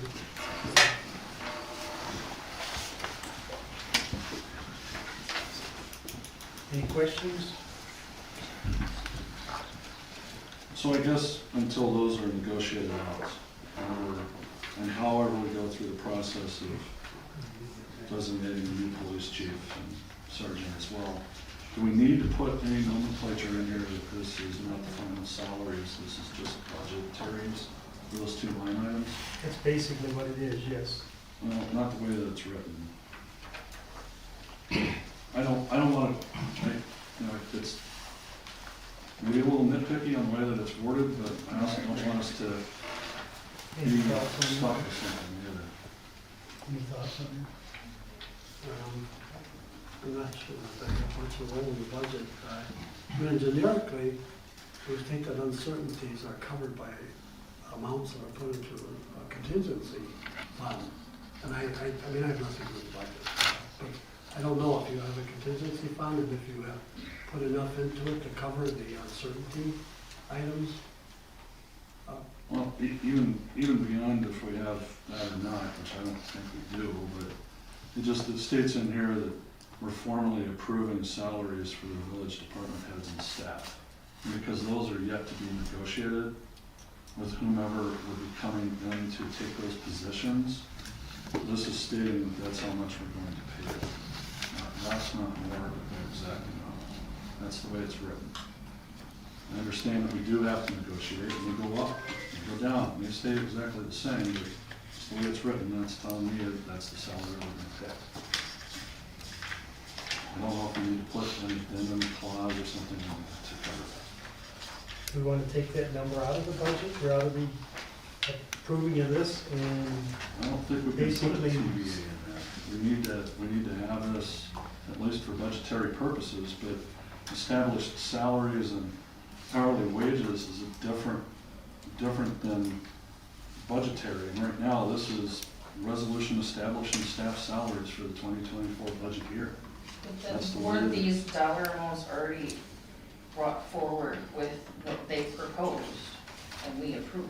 Inside the budget, right? Yeah, but this is directly establishing those salaries for 2024.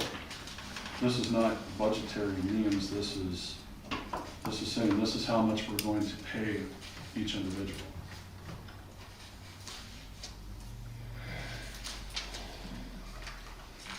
If we agree to this, we're locked into these salaries for anybody that we hire for these positions. the only one. I don't know how to read that. I'm kind of reading it like that, yeah. I haven't seen this until maybe tonight, as soon as I find it. But, I mean, can't you just leave it out at this point and determine it when you have negotiated out a salary? Leave out the I mean, you don't know what to put in there. That's not what I'm looking to do. This is not anything leading towards not filling these positions, which I know is what you just was thinking with that thing. So conspiracies aside, this is not a conspiracy. This is so that we have the chance to negotiate properly on the upcoming things. I just want to make sure that we have nomenclature in there to say that this is not the finalized set dollar amount for that.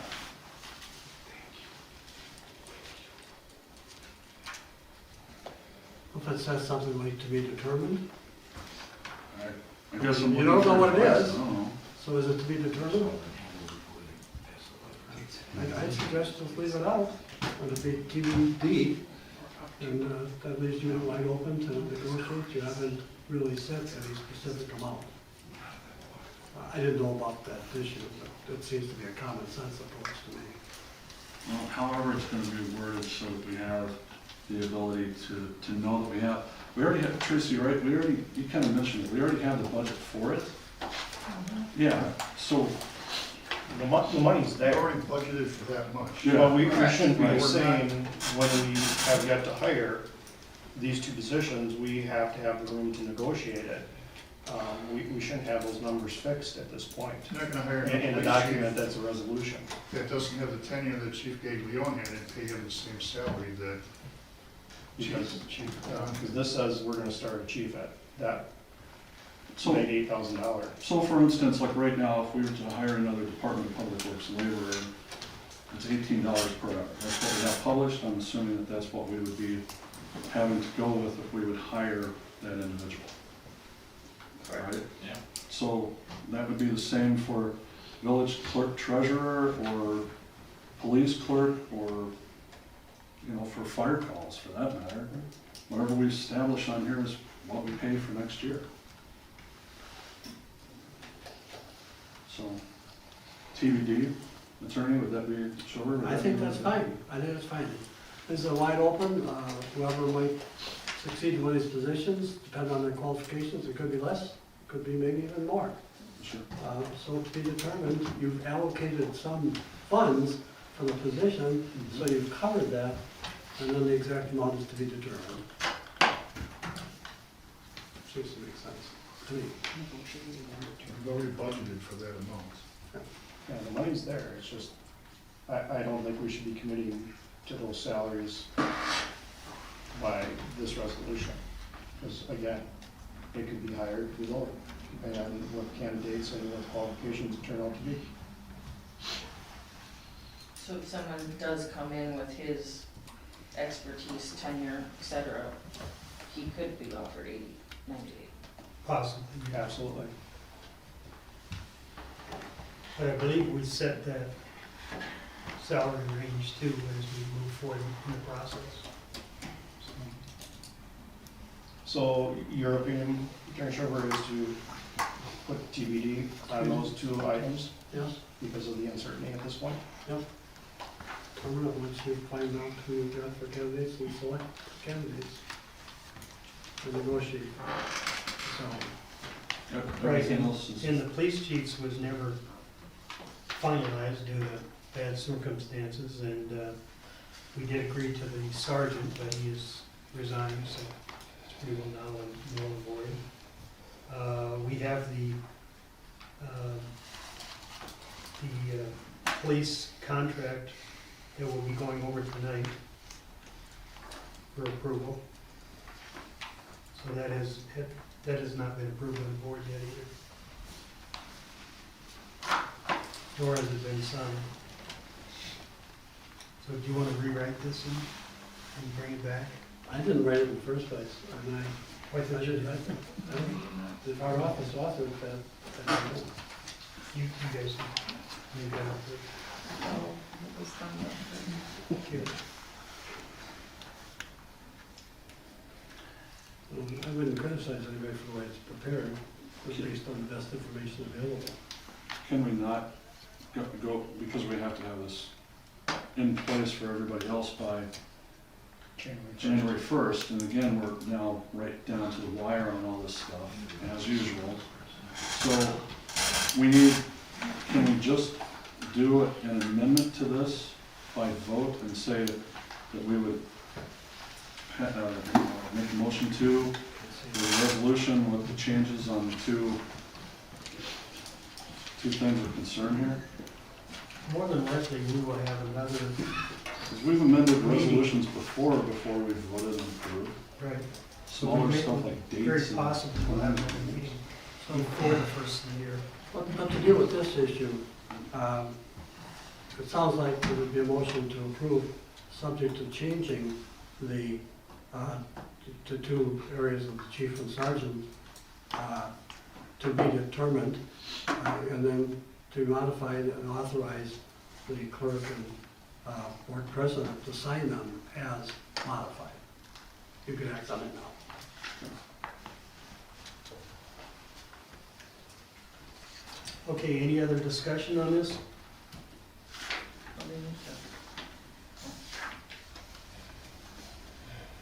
Anyone want to make that motion that Mike has laid out for us? I'll make a motion to approve resolution 2023-10, establishing staff salaries for the 2024 budget year with the two amendments. One for the police chief salary and one for the police sergeant hourly wage to be determined upon successful candidate.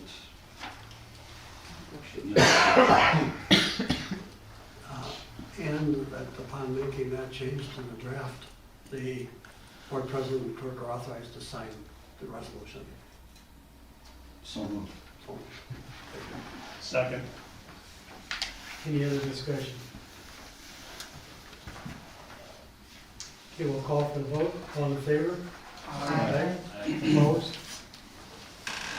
You're gonna vote down the issue. Okay, now we will move on to discussion, consideration, approval of resolution 2023-11, approving appointment of election officials. And that is in front of you. I believe these are probably people that have been doing it for some time. Allison Detman asked to be put on the list. She's new. Does this take a background check of any kind? No. Do you have a certain number of people that we need to have in here pulling off the elections? We have, with this, we have plenty out there. Are you saying Democrat versus No, Republican? just number of people that we need to. No, no. When you do an election, you have to have an odd number of people in there, including Bertie. But this will be covering. I think Brenda's gonna be out of town. What? I think Brenda's gonna be on Brenda will vacation. be out of town that day, yes. Or, yes. So at any given time, there has to be an odd number of people? Okay. Yeah. So not all 8 would be there at once then? No. That's on the I slide. think they use shifts, yeah. Okay.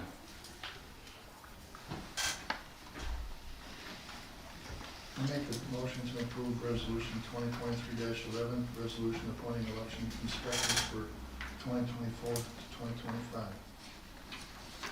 I'll second. Any other discussion? Okay, we'll take a vote. All in favor? Aye. Opposed? And it passes.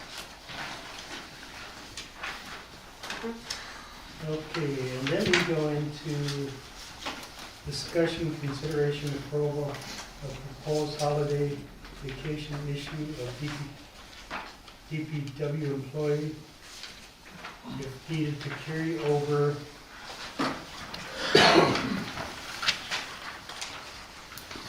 I don't have that. You have anything that says after carry over? You have his paperwork, Okay. and how many hours, or whoever, to carry over. Okay, what does it say as far as how much you can carry over? I think you can carry over 60 hours.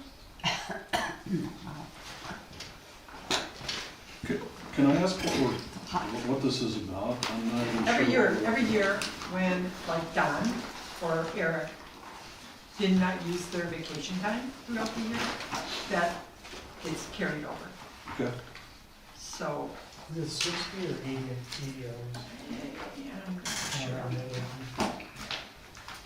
But, But they both always had well over that amount of time that they never took off. So it's holiday and or vacation time? Yes. for some reason, I think it's 80 hours on vacation. So, we're looking at a fair amount of vacation, and 24 hours of holiday. And every year when you guys normally approve it, he has to use up these hours before June 1st.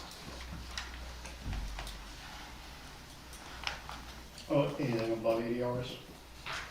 And, yeah, any of these hours that's on this paper, Oh, so you have to use 113 hours of vacation time he would have to before use June that. 1st? Yes. If you approve that amount. If not, he's gonna have to take vacation time between now and the end of the year. So we'd like to see him take some, of course, it all, And he has. all depends on snowfall and that kind of stuff this year.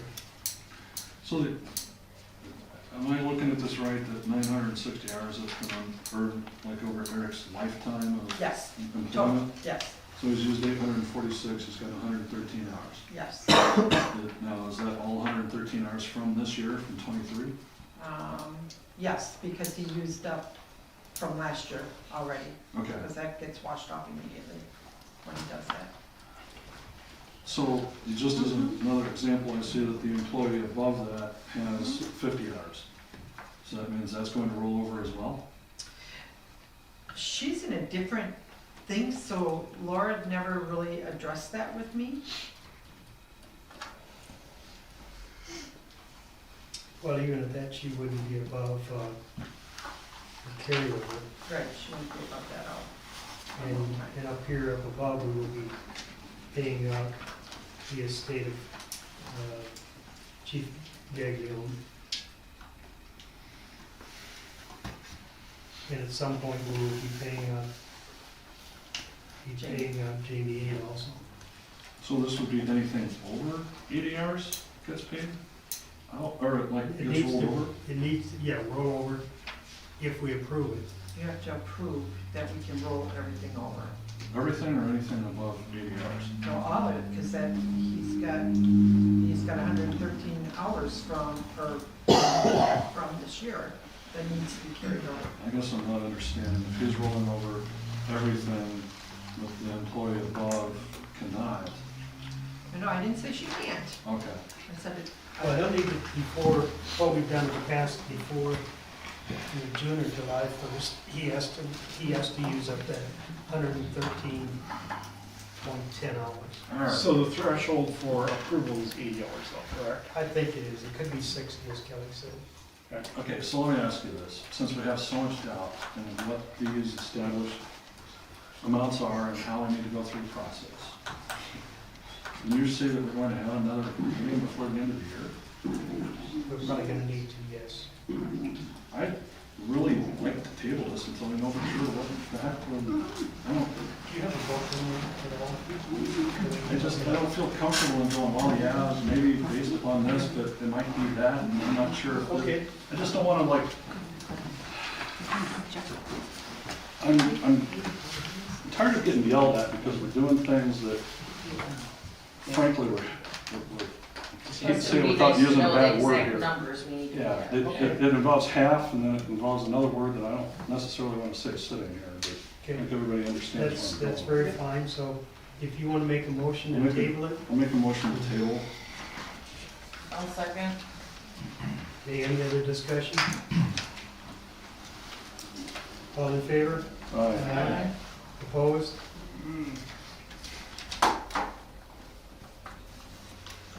So we will definitely see the availability of everyone, or at least to get a quorum to go over this.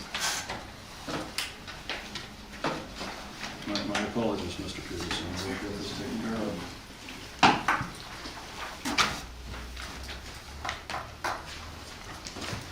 Okay, I think everybody's packet here is, discussion,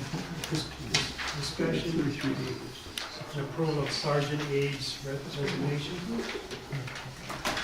I don't think we have anything on that. We should have a letter here of his resignation. I never got a copy of his resignation, it's in the envelope. Do you want me to go? I'm gonna just read it off and Says, "Dear President Jim, please accept this letter as formal notice of my resignation as Sergeant and Interim Chief at the Big Bend Police Department, effective December 31, 2023. I am willing to be available to train and hand over my duties to another officer during the next 30 days. As noted to you in our November meeting, I feel James Sonnenberg would be the best fit to take over these duties, as he has knowledge and working experience to lead the department. It has been a sincere pleasure to work with the village residents as well as our entire police department. I wish to thank Chief Gaglione as well as every officer, past and present, and for all the opportunities provided to me at Big Bend Police Department during my 7-year tenure. Should you wish to discuss any aspects of my resignation further, please contact me. Sincerely, Jamie Aid." would you folks like copies of this? I know it was given to Laura, I thought it was gonna be. I believe I emailed all the board members. Yeah. Just to make sure everybody. Yeah. Okay. I deny it. Deny it. No, I'll vote.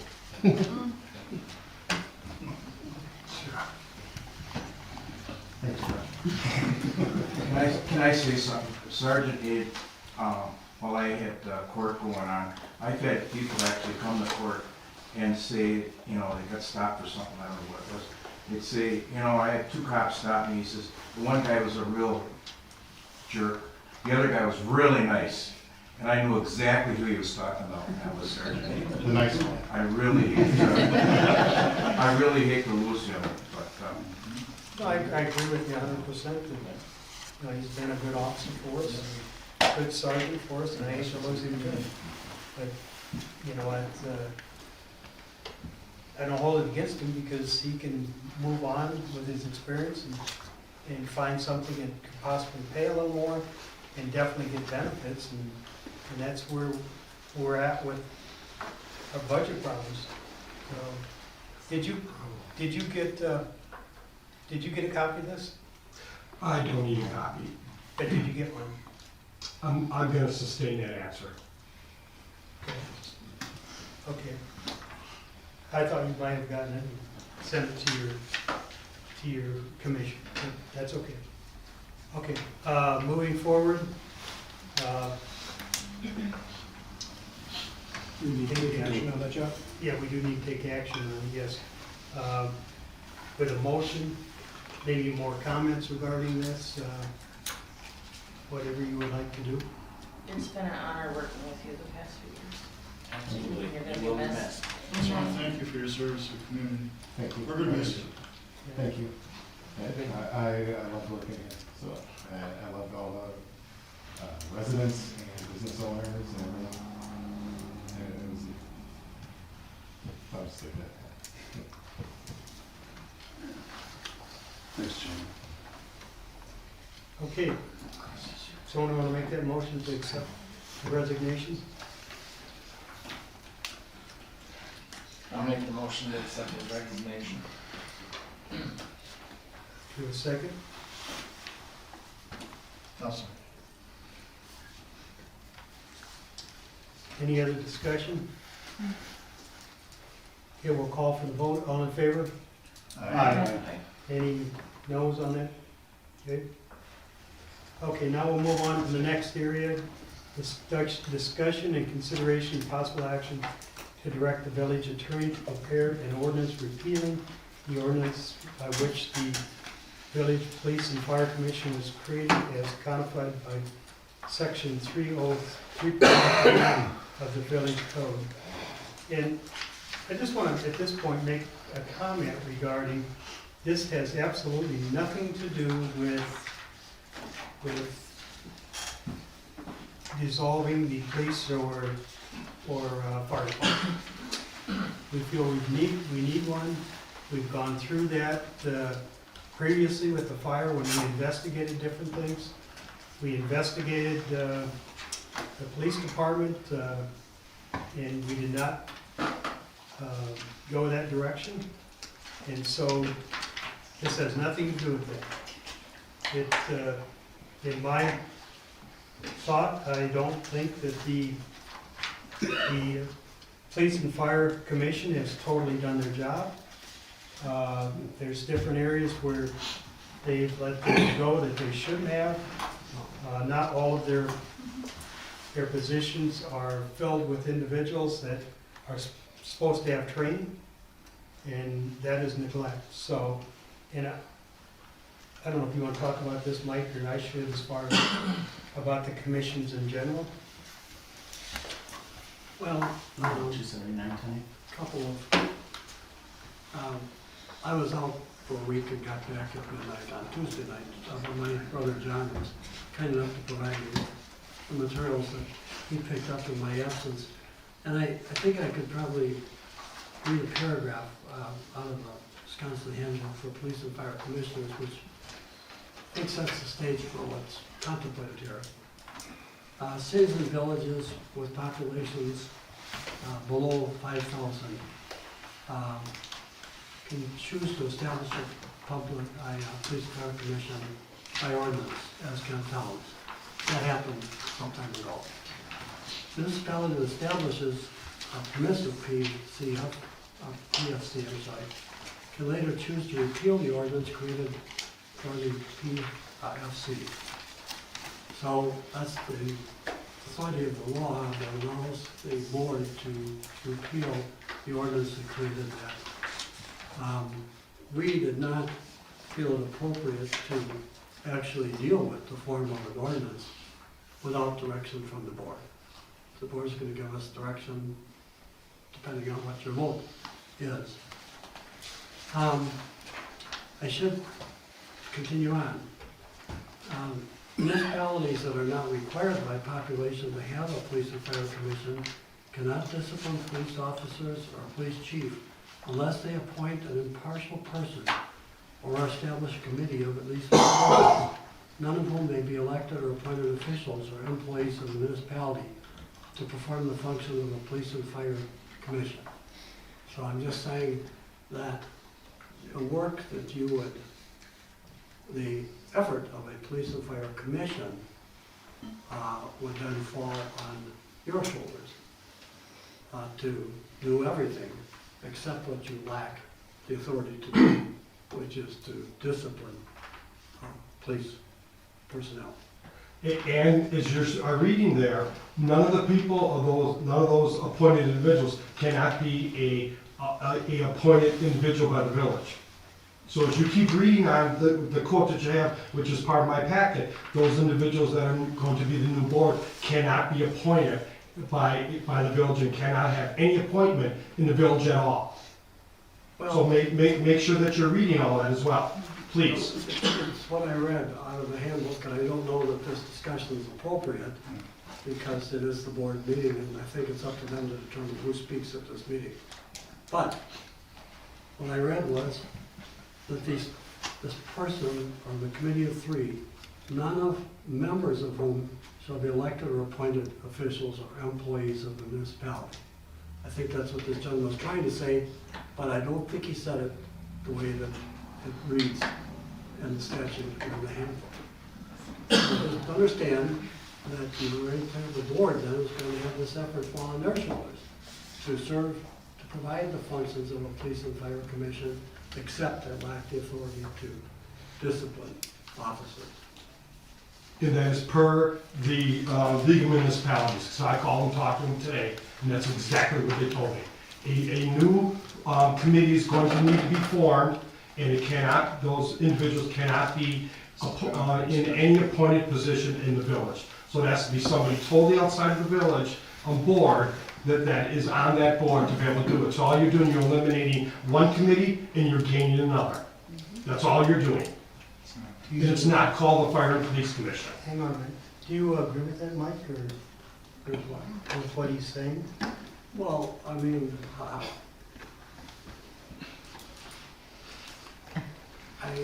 the law is that you have the authority to eliminate the police and fire commission.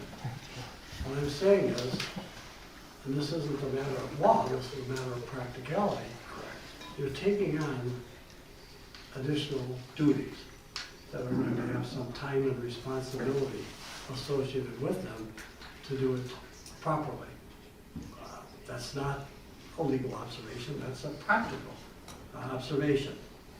The people who can, and you have full authority to function as the Police and Fire Commission currently functions, but not to discipline.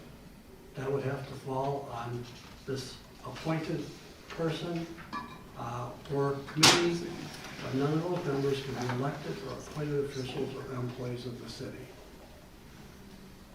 So in that, would the board have the authority to appoint that committee within those guidelines, and it can't be anybody like a commissioner or an employee of the village? I guess that's the question, is who could appoint those individuals? Well, the board would. Yeah, I think that's what he's getting at, is that we don't have that authority to appoint.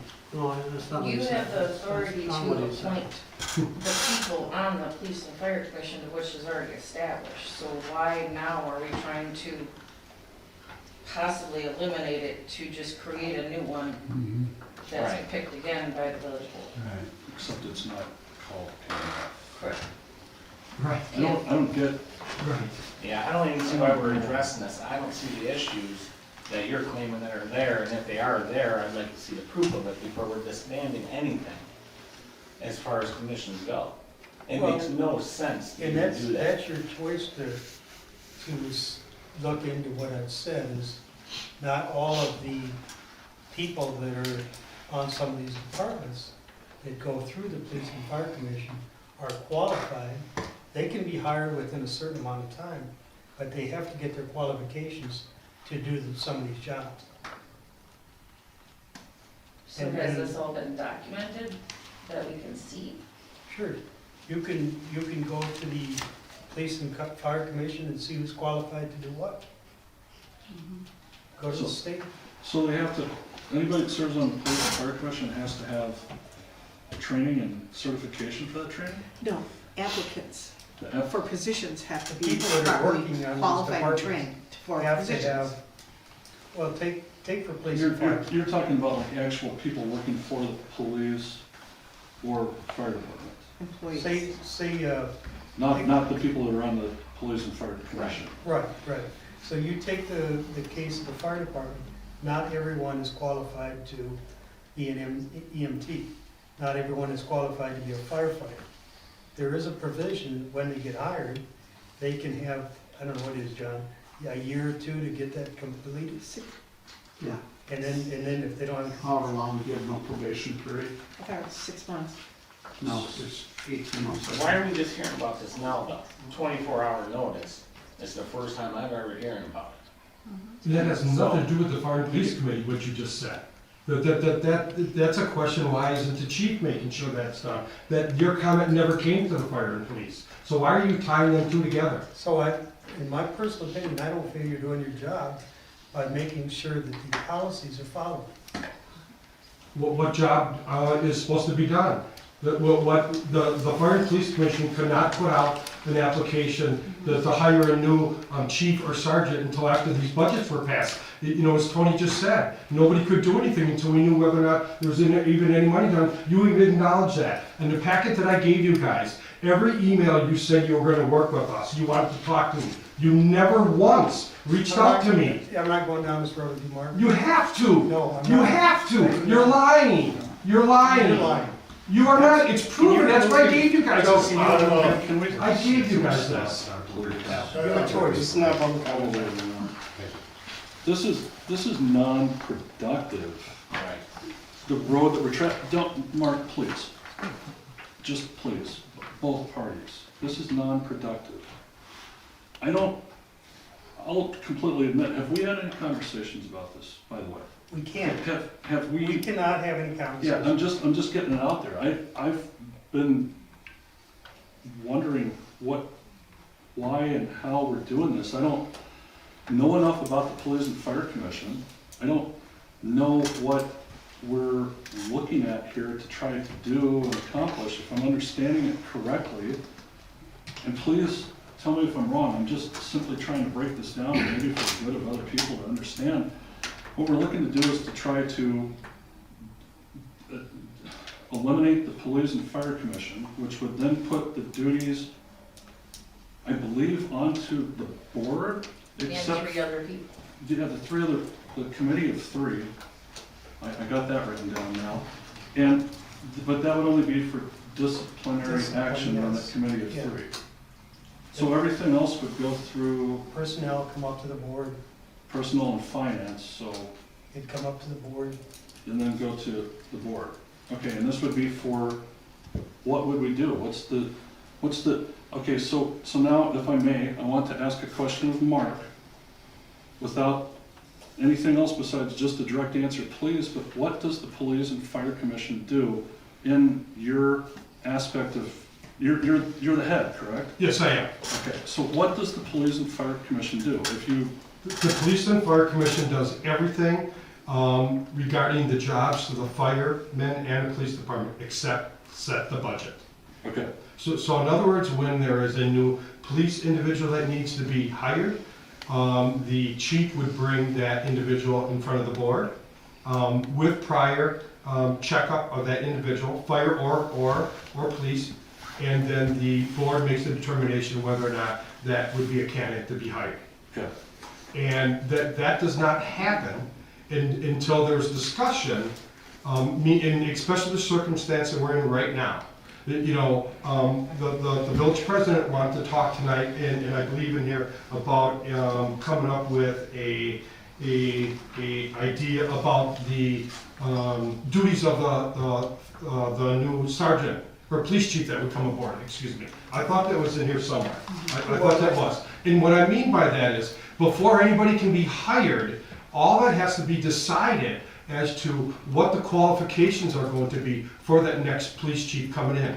And there hasn't been any discussion, between me and anyone here on the board as to, do we want to change what was hired? I have not seen a contract, from the previous chief at all what was done. So I cannot do anything until you guys come and tell us, how much money there's going to be. And do you guys have any comments regarding, and I already asked this in my email pack that I gave you guys, I asked, is there any questions that the board has for the Fire and Police Commission? Because if there is, I want to hear that so I can move forward.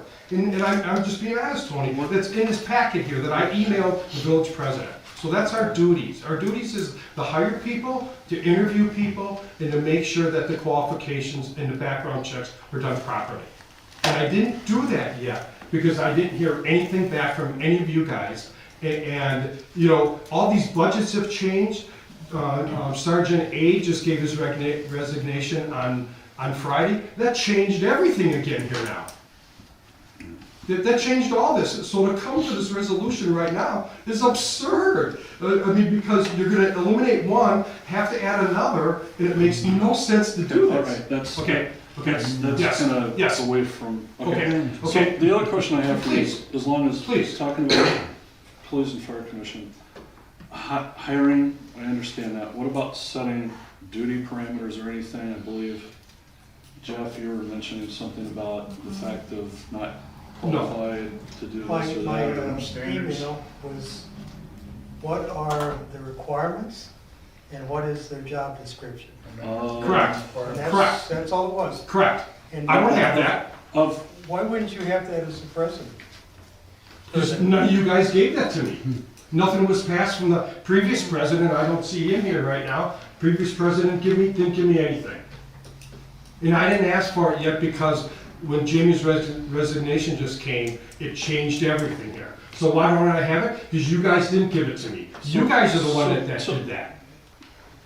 So, with the duties of the PNF, do you Yes. oversee any actions or any direction or anything in the way that the police or fire departments operate, or further qualifications with their personnel, or anything on the oversight to make sure that they're following their procedures, anything of that nature? Not at all. Okay. Not at all. That's not inside of the scope of what you would do? Correct. That is not at all. That would all be done within the department. Okay. The department head would take care of all those things. So then that would go back and revert to the board to take a look at that, to make sure that they're following their policies, procedures, qualifications? No, there would be no reason for that. certifications, or anything? Because there would be no reason for the police chief or the fire chief to go back, and report to them whether or not, meaning you guys, whether or not anything was done, and they take care of themselves. They have to make sure the training is done. Let me put this in a different direction. Okay. For somebody like DPW, Yeah. we oversee through committee, through the DPW committee, on their direction, what they do, whether or not they're obtaining their budgets, need more things, whatever the case might be, looking to make sure that he's doing what his job does. And that's also part of the board that we bring it back. So PNF doesn't have anything to do with that oversight of police and fire, except for just the hiring portions? Hiring and disciplining. And disciplining. And disciplining. How would you get directed for disciplining? I mean, how could a case come to us, or why would a case come to the fire Does police? that come from the board back to you? It could, yeah. But the day-to-day, not day-to-day, but just the kind of like what DPW does, the committee does with the DPW. And sorry that I'm going into this link, but I need to try to understand this. That doesn't come from PNF? No, it does not. Don't do that. No, it doesn't.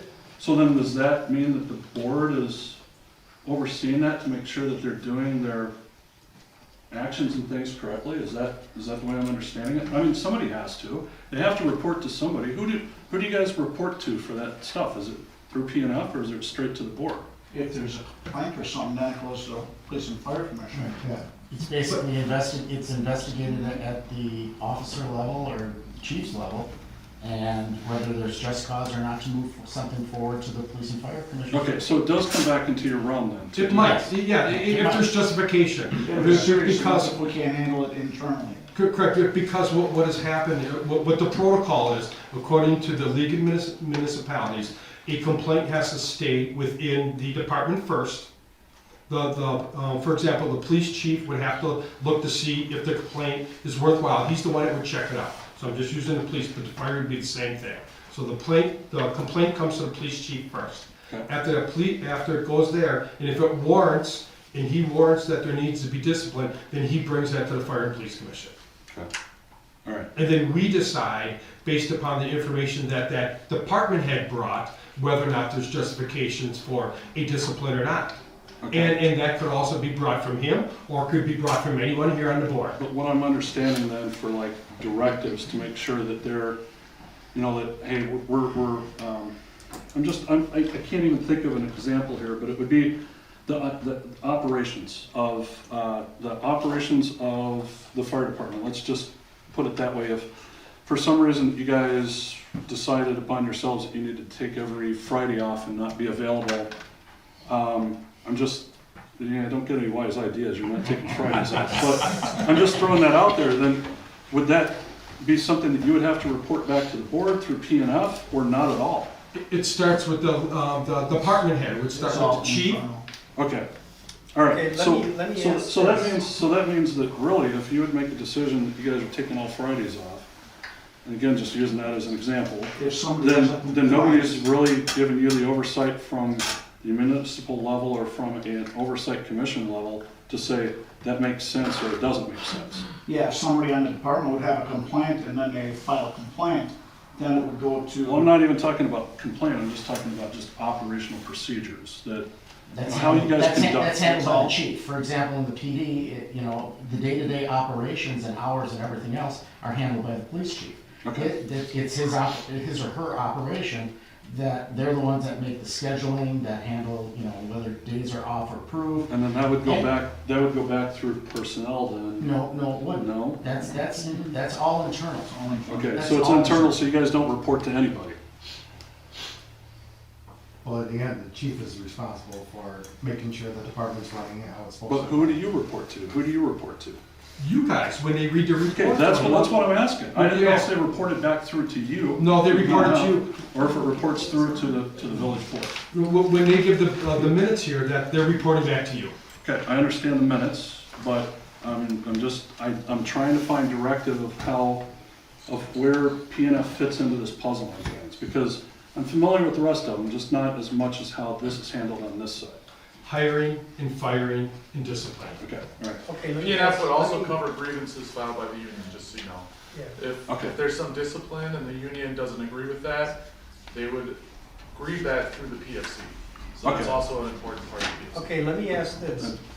If the complaint would be against the police chief, would he determine internally whether it goes? In village ordinance in regards to that, and we've had that happen before with a complaint has come in through the police chief. It's the responsibility of the village president to investigate that or assign that. And usually that's generally assigned for the most part to a neighboring agency, police agency, to handle that investigation. That's correct. In that complaint though, you investigated. What's that? In that complaint you're talking about, you investigated it. Correct. It doesn't not have to go out, but you can send it out. So the chief had his subordinate investigate him? Basically. I was not a subordinate at that time.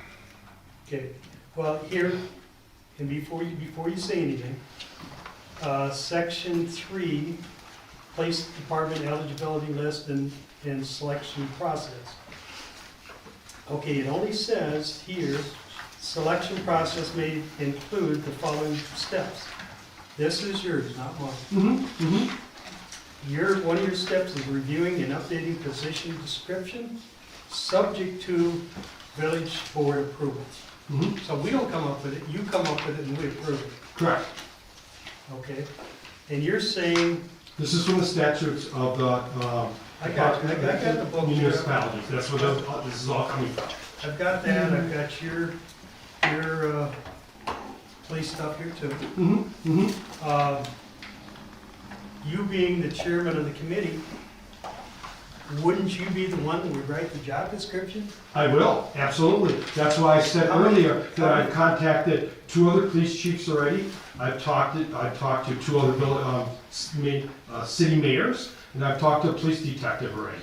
To get information together. How that how many years have you been on the commission? How long have you been in charge of the commission? I've been in charge for the commission, I believe I think this was my 2nd year this year. I think it was. I believe I've been on the board, I think this would be year 3, I believe. Okay. And you didn't notice that in this, were you there when they rewrote this? Yes, I was. Okay. So was Ellen. And Mike. Both of them were on fire and police at that time. And you didn't notice that there was no job description? Ask them. Ask your board members. They were there with me. So ask them. Don't ask me too. Ask them. They were part of this. It was up to the police chief and the fire chief for the job descriptions of the people they wanted on their department. And do you guys approve that, or you just kind of let them make up their own rules? It's up to them to bring the proper candidate to us. Because since all of us were on the board, there was no need for a police chief. So we didn't have to get that information yet. This is all new with hiring the police chief here now. They hired the proper candidate, and the police chief would go do all the homework ahead of time. He would do all the background check. He for the position, whether it was a part-time or full-time position, he would make sure that that individual had the proper qualifications to do it. It was the police chief's responsibility to do all those things, correct? Background checks? From what I understand, though, in this is they bring that candidate to you folks for approval. Yes, they do. Yes, they do. Does that always happen? Does it always happen? Yeah. 100%. No, it did not. Police chief, or fire chief Ludwig hired 2 candidates that were not approved by a police and fire commission about 2 years ago. And you were on the board then? So were you. Okay, so then blame your treasurer or your trustee as well, because she approved it then as well.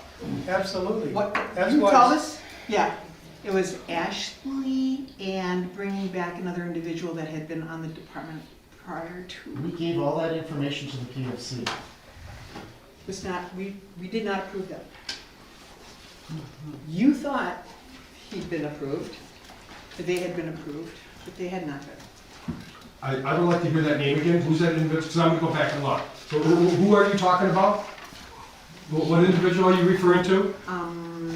Ashley Lilo, when she first came on, she was never approved by us.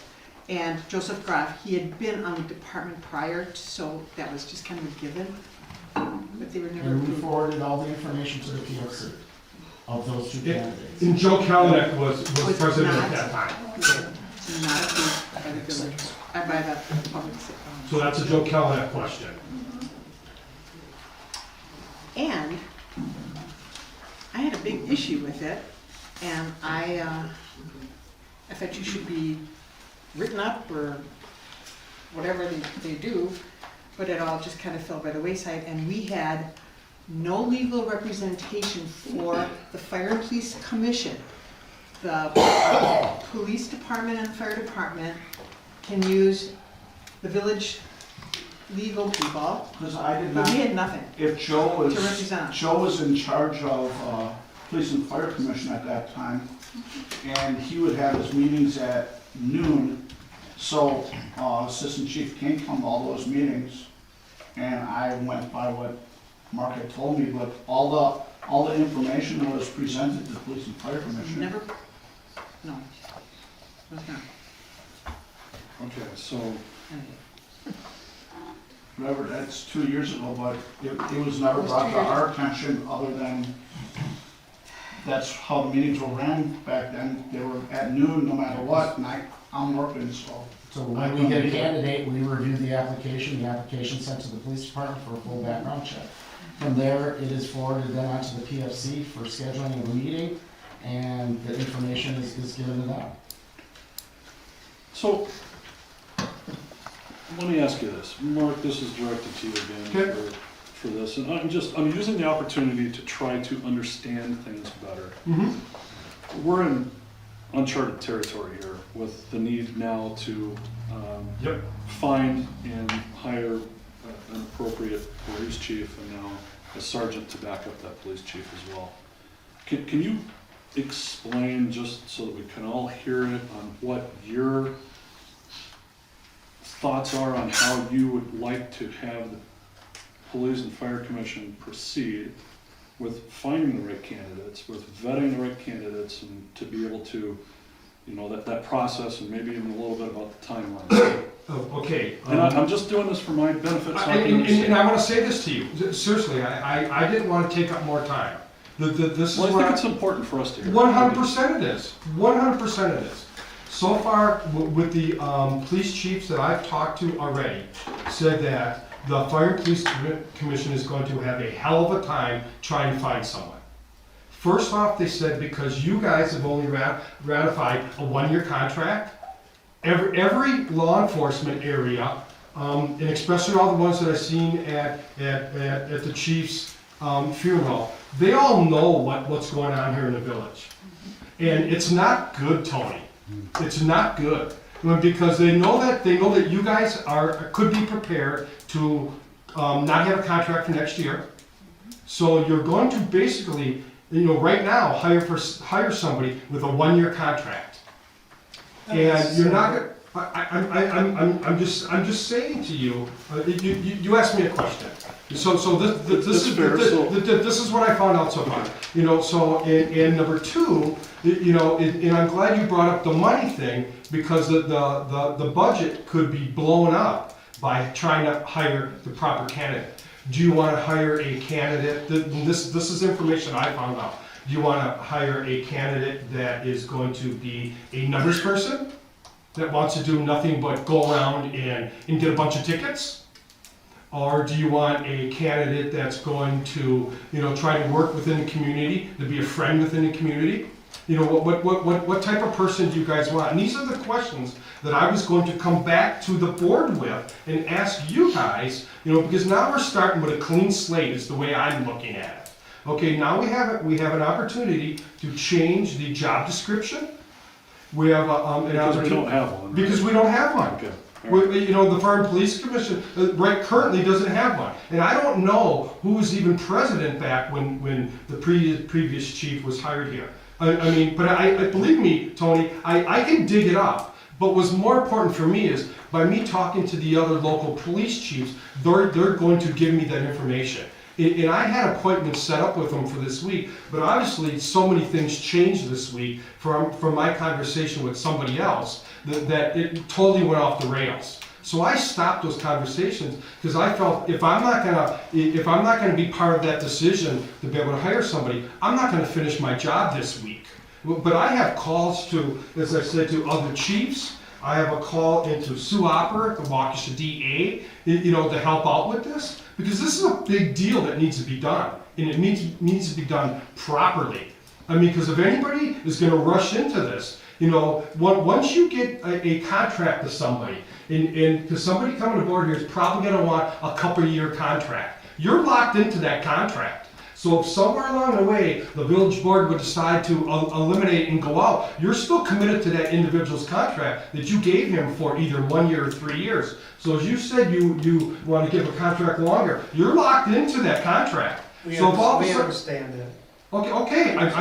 Tony asked me a question, of how this is all going about. So this is why I'm doing it. Again, I'm not rushing this. And as I said to the village board president, that we were not going to put out a feeler to be able to hire somebody till after the first of the year, even per his comments here. So they're saying that I haven't done my job is totally false, because I'm doing all the homework behind it. And I have the names and phone numbers that I can show you and share you. I don't want to say it out loud, because I told these people I would not tell, of who I'm talking to, because that's not fair. We don't need that. I know you don't. Correct.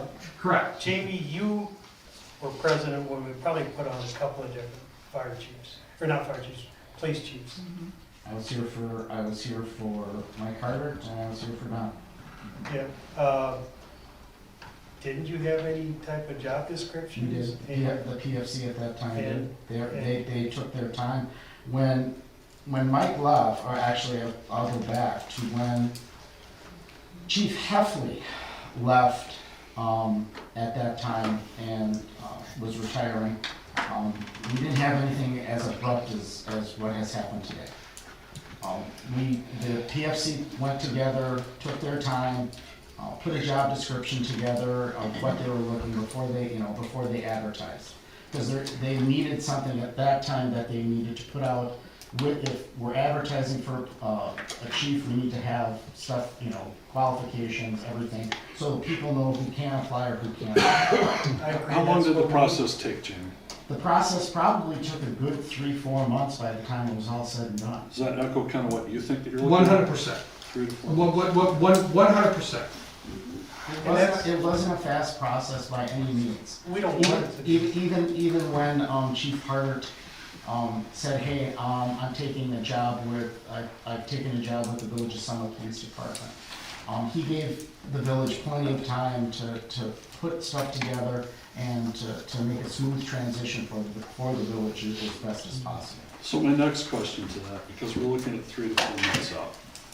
At best, it could take longer than that. Right now, I'll use the example that we're hiring in my company for the position that I'm in, and we're in month 6 right now to negotiate out the stuff, and we're probably not going to have them come in to start until at least February 1st. So, it could take longer. 3 to 4 months, I think, is an aggressive approach, but it's doable. What is your plans? And again, Mark, back to you, as being PNF. I'm assuming that would fall underneath the duties of the PNF Commission to find an interim chief, an interim sergeant, Yes, to make correct. this thing work correctly. So what is your plans for that? Okay, well, my plans are, first off, the Fire and Police Commission has not been able to do that. Okay. Because those temporary appointments have been done by somebody else, not the Fire and Police Commission. Okay. So that's creating problems within the department. Because the department right now does not know, that there's conflicting comments. Okay. Because this is all supposed to be per the League of Municipalities. All this stuff is done by. So I get that. So Fire and police. let's bring it back to we have issues. We know that we have issues. This is unprecedented issues that we're Correct. facing right now. So what is your Correct. plans to resolve that? Because it falls upon your shoulders to lead that through. Okay, I left an email, which I stated in my packet here, that I was going to meet tentatively this week with the police department here in the village. Okay. Because I talked to Jamie Aid, and you can ask him, I asked him to talk to the rest of the police department this week, and my plan is to sit down and get them together, have a meeting with the Fire and Police Commission, to have us all sit down to decide what the next best thing is. Because I can't make an assumption, that one person is more qualified on something else until we all sit down together as a group to do that. And I explained that to you guys, the board, or the board president, and I told him that I was gonna do that this week. But then things changed in the last day or two, so I stopped that process, because essentially, my hands were getting tied. And I said, you can't do that. You can't do that. So I had a meeting that was tentatively scheduled for this week to do this. Okay.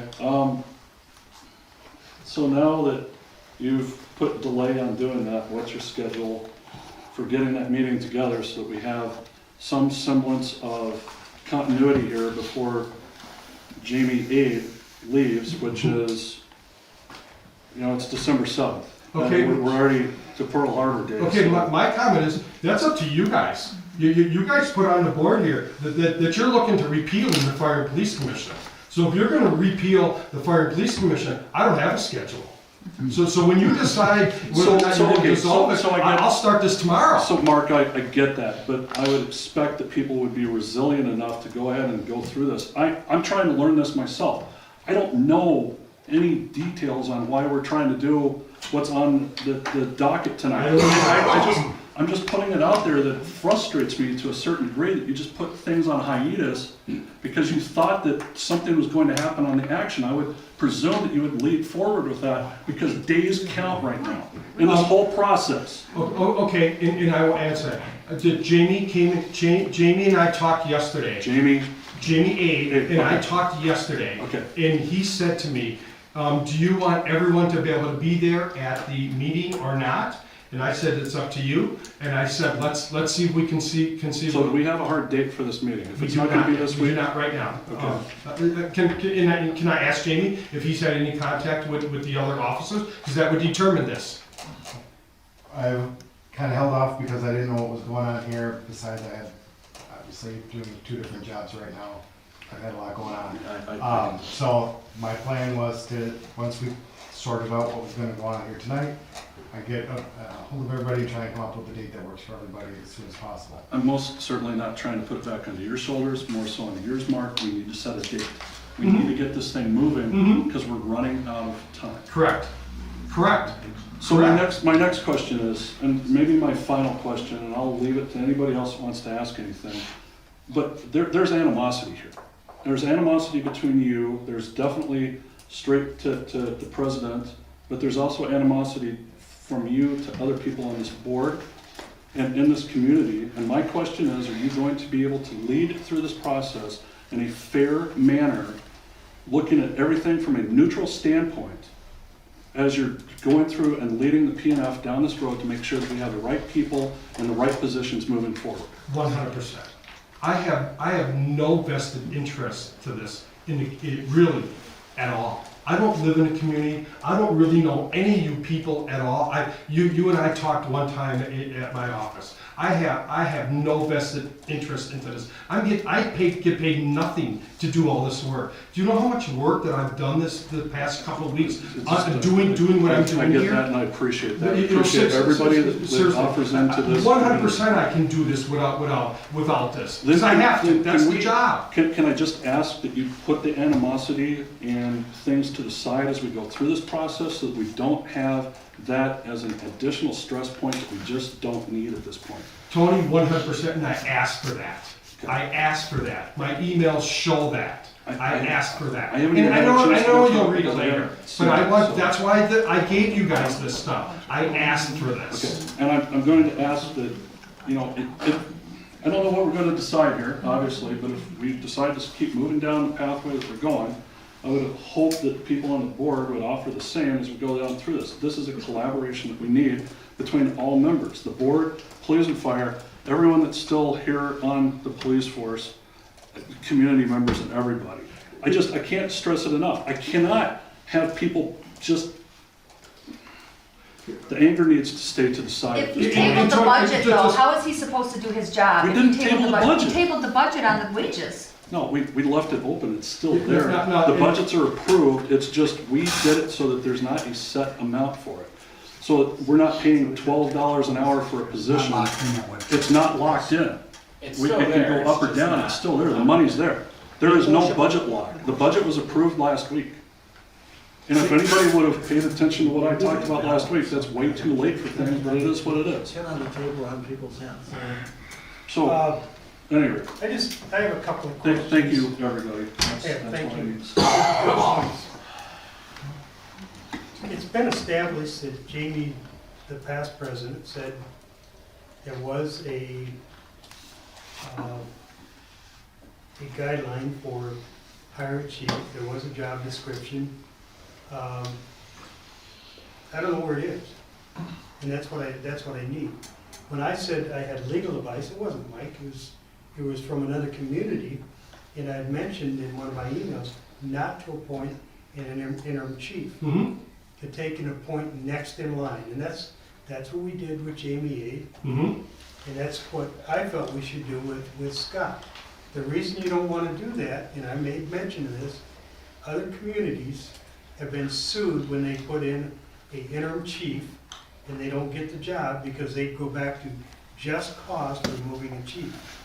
But you have to be cautious as well, because doesn't Scott's wife also work in the department? They cannot work in the same department together. Well, if he wants to apply for the job. Or even be interim. The boss can't be somebody, a subordinate supervisor. Correct.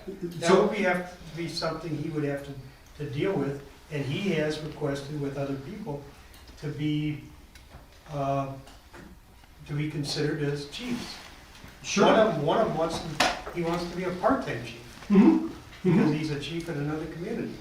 All we have to do is set that application out and let those people apply, and that could happen. You know, if you guys have no other feedback that you want to give it to what the qualifications are, I can get the qualifications together in a couple of days. As you're just saying right now, I wanted to give you a chance, and the board a chance, to see if you guys had any other changes to the qualifications. But we will approve your qualifications that you have, so I want to see what you come up with. One of my really important qualifications is they have police service, that they have some kind of leadership in the police department. Absolutely. But it doesn't say that anywhere in here. You've been the person in charge for 2 years. I don't understand what you're saying. That you should have looked into this, I should have looked into what? having these qualifications. Well, nobody expected the police chief to commit suicide. Oh, heck no. But apparently you think I caused it. Which There I it totally is. Did you want to go there? Did you want to go there? No, I just want to say that please, this is getting out of control. You open the door. Yeah. Tony, look at us. We're going down the same road. Look at us. We cannot do this. Look at We cannot do this. This is. The thing at hand at the moment, it doesn't make sense to get rid of the police and fire commission. Yes. It doesn't make sense, that right now, that's what we're talking about, and it does not make sense with everything going on, the replacements we need. At this moment, trying to replace that or put the duties on ourselves makes no sense at all. None. That's right. If we have issues right. with what is going on, or what's the data we have, or the descriptions we don't have, then why don't we put it out there so we can get them? Why don't we plan this and get it done? Partner with public safety, that's what we're here for. And then we can fix the problem. There's nothing in here that states that it's their job to figure out the qualifications for the next police chief or the next fire chief. There's nothing in there that says Yes, that. there is. I've been reading through this, I don't see anything under police and fire commission that states that they need to create the And it's the also qualifications. their job to make sure anyone working for any one of these departments are qualified to do that. Well, that's what we would expect, especially with I what's do going expect on. that, it's not happening. No, it's the police chief's job to do that. It's not our job. It's his job to make sure that the individuals that he is hiring has the proper qualifications. And if he came to the Fire and Police Commission and told the Fire and Police Commission that individual is required, it is that person's job to do that before they even come to us. Does anybody follow up on that, as far as the commission? Yeah, because that's a background check. You approved the hire. Yeah, well, because the police chief and all other hires came to us with background checks that acknowledge everything was truthful, and every fire and police commission appointee that came to us, all of us looked at all the information and all the paperwork, and we all approved it, so yes, we did. Yes, we do. Prior to our being on the Police and Fire Commission, Jamie Sonnenberg was hired onto our police department without a background check. But that's not today. That's not today, but I'm just saying. That's not today. That has no bearing on anything. He asked me what's being done right now. You are so full of it. What'd you bring that book for? You are so full of it. You want to go down this road, Ellen? Okay, we need to. Oh, I am tired of the harassment of this village board and all the crap that I've been dealing with throughout the years. And it's you and it's Larry doing let's do an open records request on Jamie at the sheriff's department. Yeah, why don't we say it? I hope you guys are happy. I hope you guys are happy. You just did another one. Bullshit. There's no reason for Way to go. Ellen, you're really awesome. What is this? What are you doing? I'm just Yeah, saying. way to go, Ellen. Just say it. They There wasn't a background check. Pieces of shit. Support Ellen over there, 'cause I attended. You ain't gonna listen to nobody anyway. We must everybody must I leave. attended that Fire and Police Commission as a resident, and Chief Dagaloni was asked if he had done a background check on Mr. Sonnenberg, and he said no. And after that, that's when I did an open records request. Again, we're going in the past. Larry, you're just as bad as your again, we're dwelling in the past here. Let's get out of the Yeah, past. Let's get to the future. Let's talk about it. Crap. How you doing? Well, then talk anytime you want. Right now, can I just say something? You know, I'm not gonna yell at you, or, Jeff, but, Feel free. you all know my qualifications, man. I've been out here 50 years. I've known Schober's, actually, I introduced John Schober to Gary Arkin, who negotiated with the Schober firm to be our village attorney. Remember that? We have you to blame for this?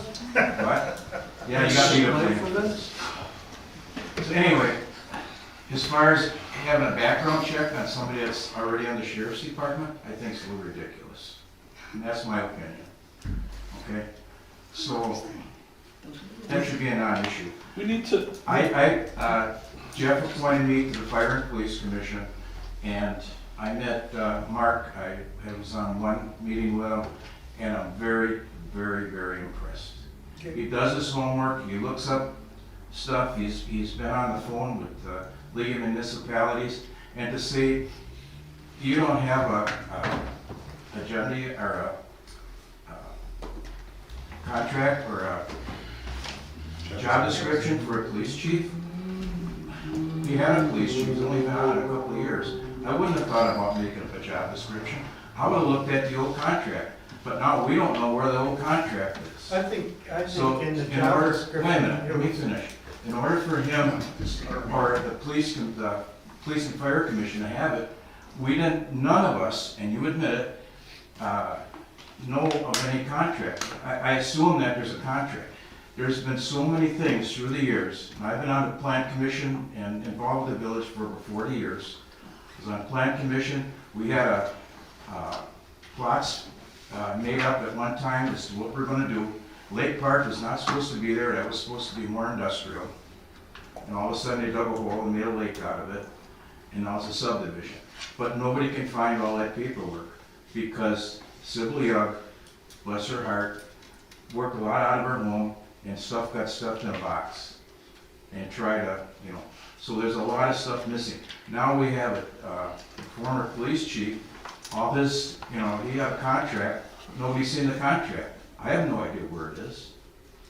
The clerk should have a copy of it. I believe she does. I'm not blaming Kelly, don't get me wrong. We do have a contract for him. Okay, so it's great that we're into history here and exploring where we were and stuff like that, but the bottom line is we've got a lot of work ahead of us. We have a lot of work ahead of us for the board. We've got a lot of work ahead of us for all members everybody to chime in on this stuff. So we need to get a job description. We got 3 to 4 months. Let's make one. Mm-hmm. Let's go out on this wonderful thing called Google and phones, and we can steal, rob, cut and paste, and do everything. We'll get it together. We've done it before. We'll do it again. We've got the right people that can review it. We've got the right people to help us write it. We'll get there. We need the job description. We need a job description and the requirements quicker than quick. We've got to get past the rest of this, and we have to go, and we have to start to look for this stuff. We have to establish all that. I need to make sure that the Police and Fire Commission can work with this board in making sure that we get this accomplished. Without pointing fingers, without getting raised voices, without all of this that we just have happen tonight. 3/4 of this room is cleared because of finger pointing and screaming. Absolutely. Absolutely. I should be able to get a job. In my comment then is, what do you want first? Do you want the chief or do you want the sergeant? Well, the chief. The chief first. first. Sergeant. The chief will have to Hire the other. his Fine. number 2. Okay, We have to great. start with the That's chief. easy. Absolutely. I can have that done. Okay. So can we just get past all of this? I think you still need a vote to say no on this resolution that Jeff came up with. That should be taken care Well, of. yeah. That's correct. We'll get there.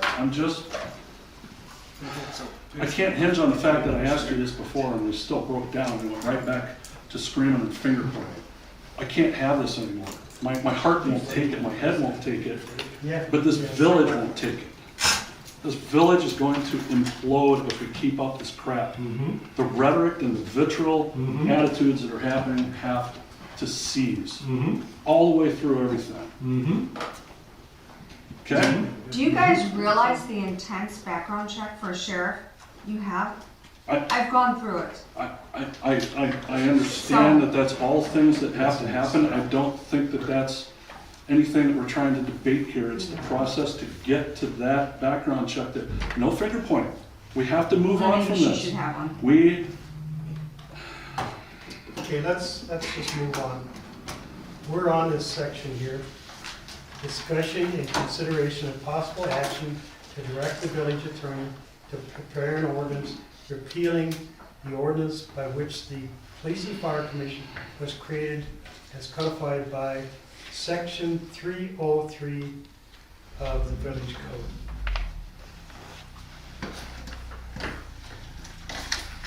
Board only. Do you have any comments regarding this other than things that have been made? so, given the circumstances that we're in at the current time, the process that needs to happen in an expeditious fashion, I do not believe that it's the right time for us to consider this, but I'm going to put a caveat out there before I would vote against doing this, is that if things change and we cannot have the rhetoric on a normal human level of a conversation and get through this together, then I will be the first one to bring this back up and say that we need to disband the Police and Fire Commission, period. Because I will not stand for this BS going forward. I'm in favor of that, but I don't see any way that that's not gonna happen. That's Well, why I'm in favor of this motion. I'm willing to give it a chance. I've got it on record that it's going to, and it may blow up later tonight, I but don't believe that current people on the Fire and Police Commission can be open-minded and fair. We need them right now in order to get the ball moving. We're wasting time. Jamie leaves in 24 days. not even, there's holidays in there. Correct. Yeah. Just say, Well- there's 31 days in the month. It would be He's gone foolish. 24 days. Be foolish, put more work on our shoulders and then have to replace an entire commission. It would just be foolish. I guess my comment there Let them do the to job. Mike, or to Mark, is it's my job to keep this village out of trouble, keep out of a lawsuit. And in that, I suggested not to appoint an interim chief, interim sergeant, or anything like that. So next in line, and I know we disagree on that point, just so that we don't end up in court saying the interim chief has to be the chief because you can only remove them by just cause. I didn't hear a question you asked. All I heard was a statement. You have a stake in this argument right here. This is the board. Oh, You know, the issue really is, do you abolish the Fire and Police Commission? And I think that most of the discussion, I hope all, has been relevant to and directly related to the agenda topic that's on for vote to repeal the ordinance by which the Police and Fire Commission was created. I think most of the discussion has been related to that. Part of the discussion was a criticism of the Police and Fire Commission and the way they've done things or haven't done things. There's discussion about job description. And the job description has to come from the, as Tony's pressed, the commission, the head of the commission, has to come from the commissioner, but the way the rules of procedure read is that it's subject, the position description is subject to approval of the village board. So it comes back to you and subject to your approval, your ultimate approval of that. At that point, everything goes to the commission. They are the exclusive decision maker relative to police chief, who recommends officers, but they make the final decision. The board really has little or nothing to do with that.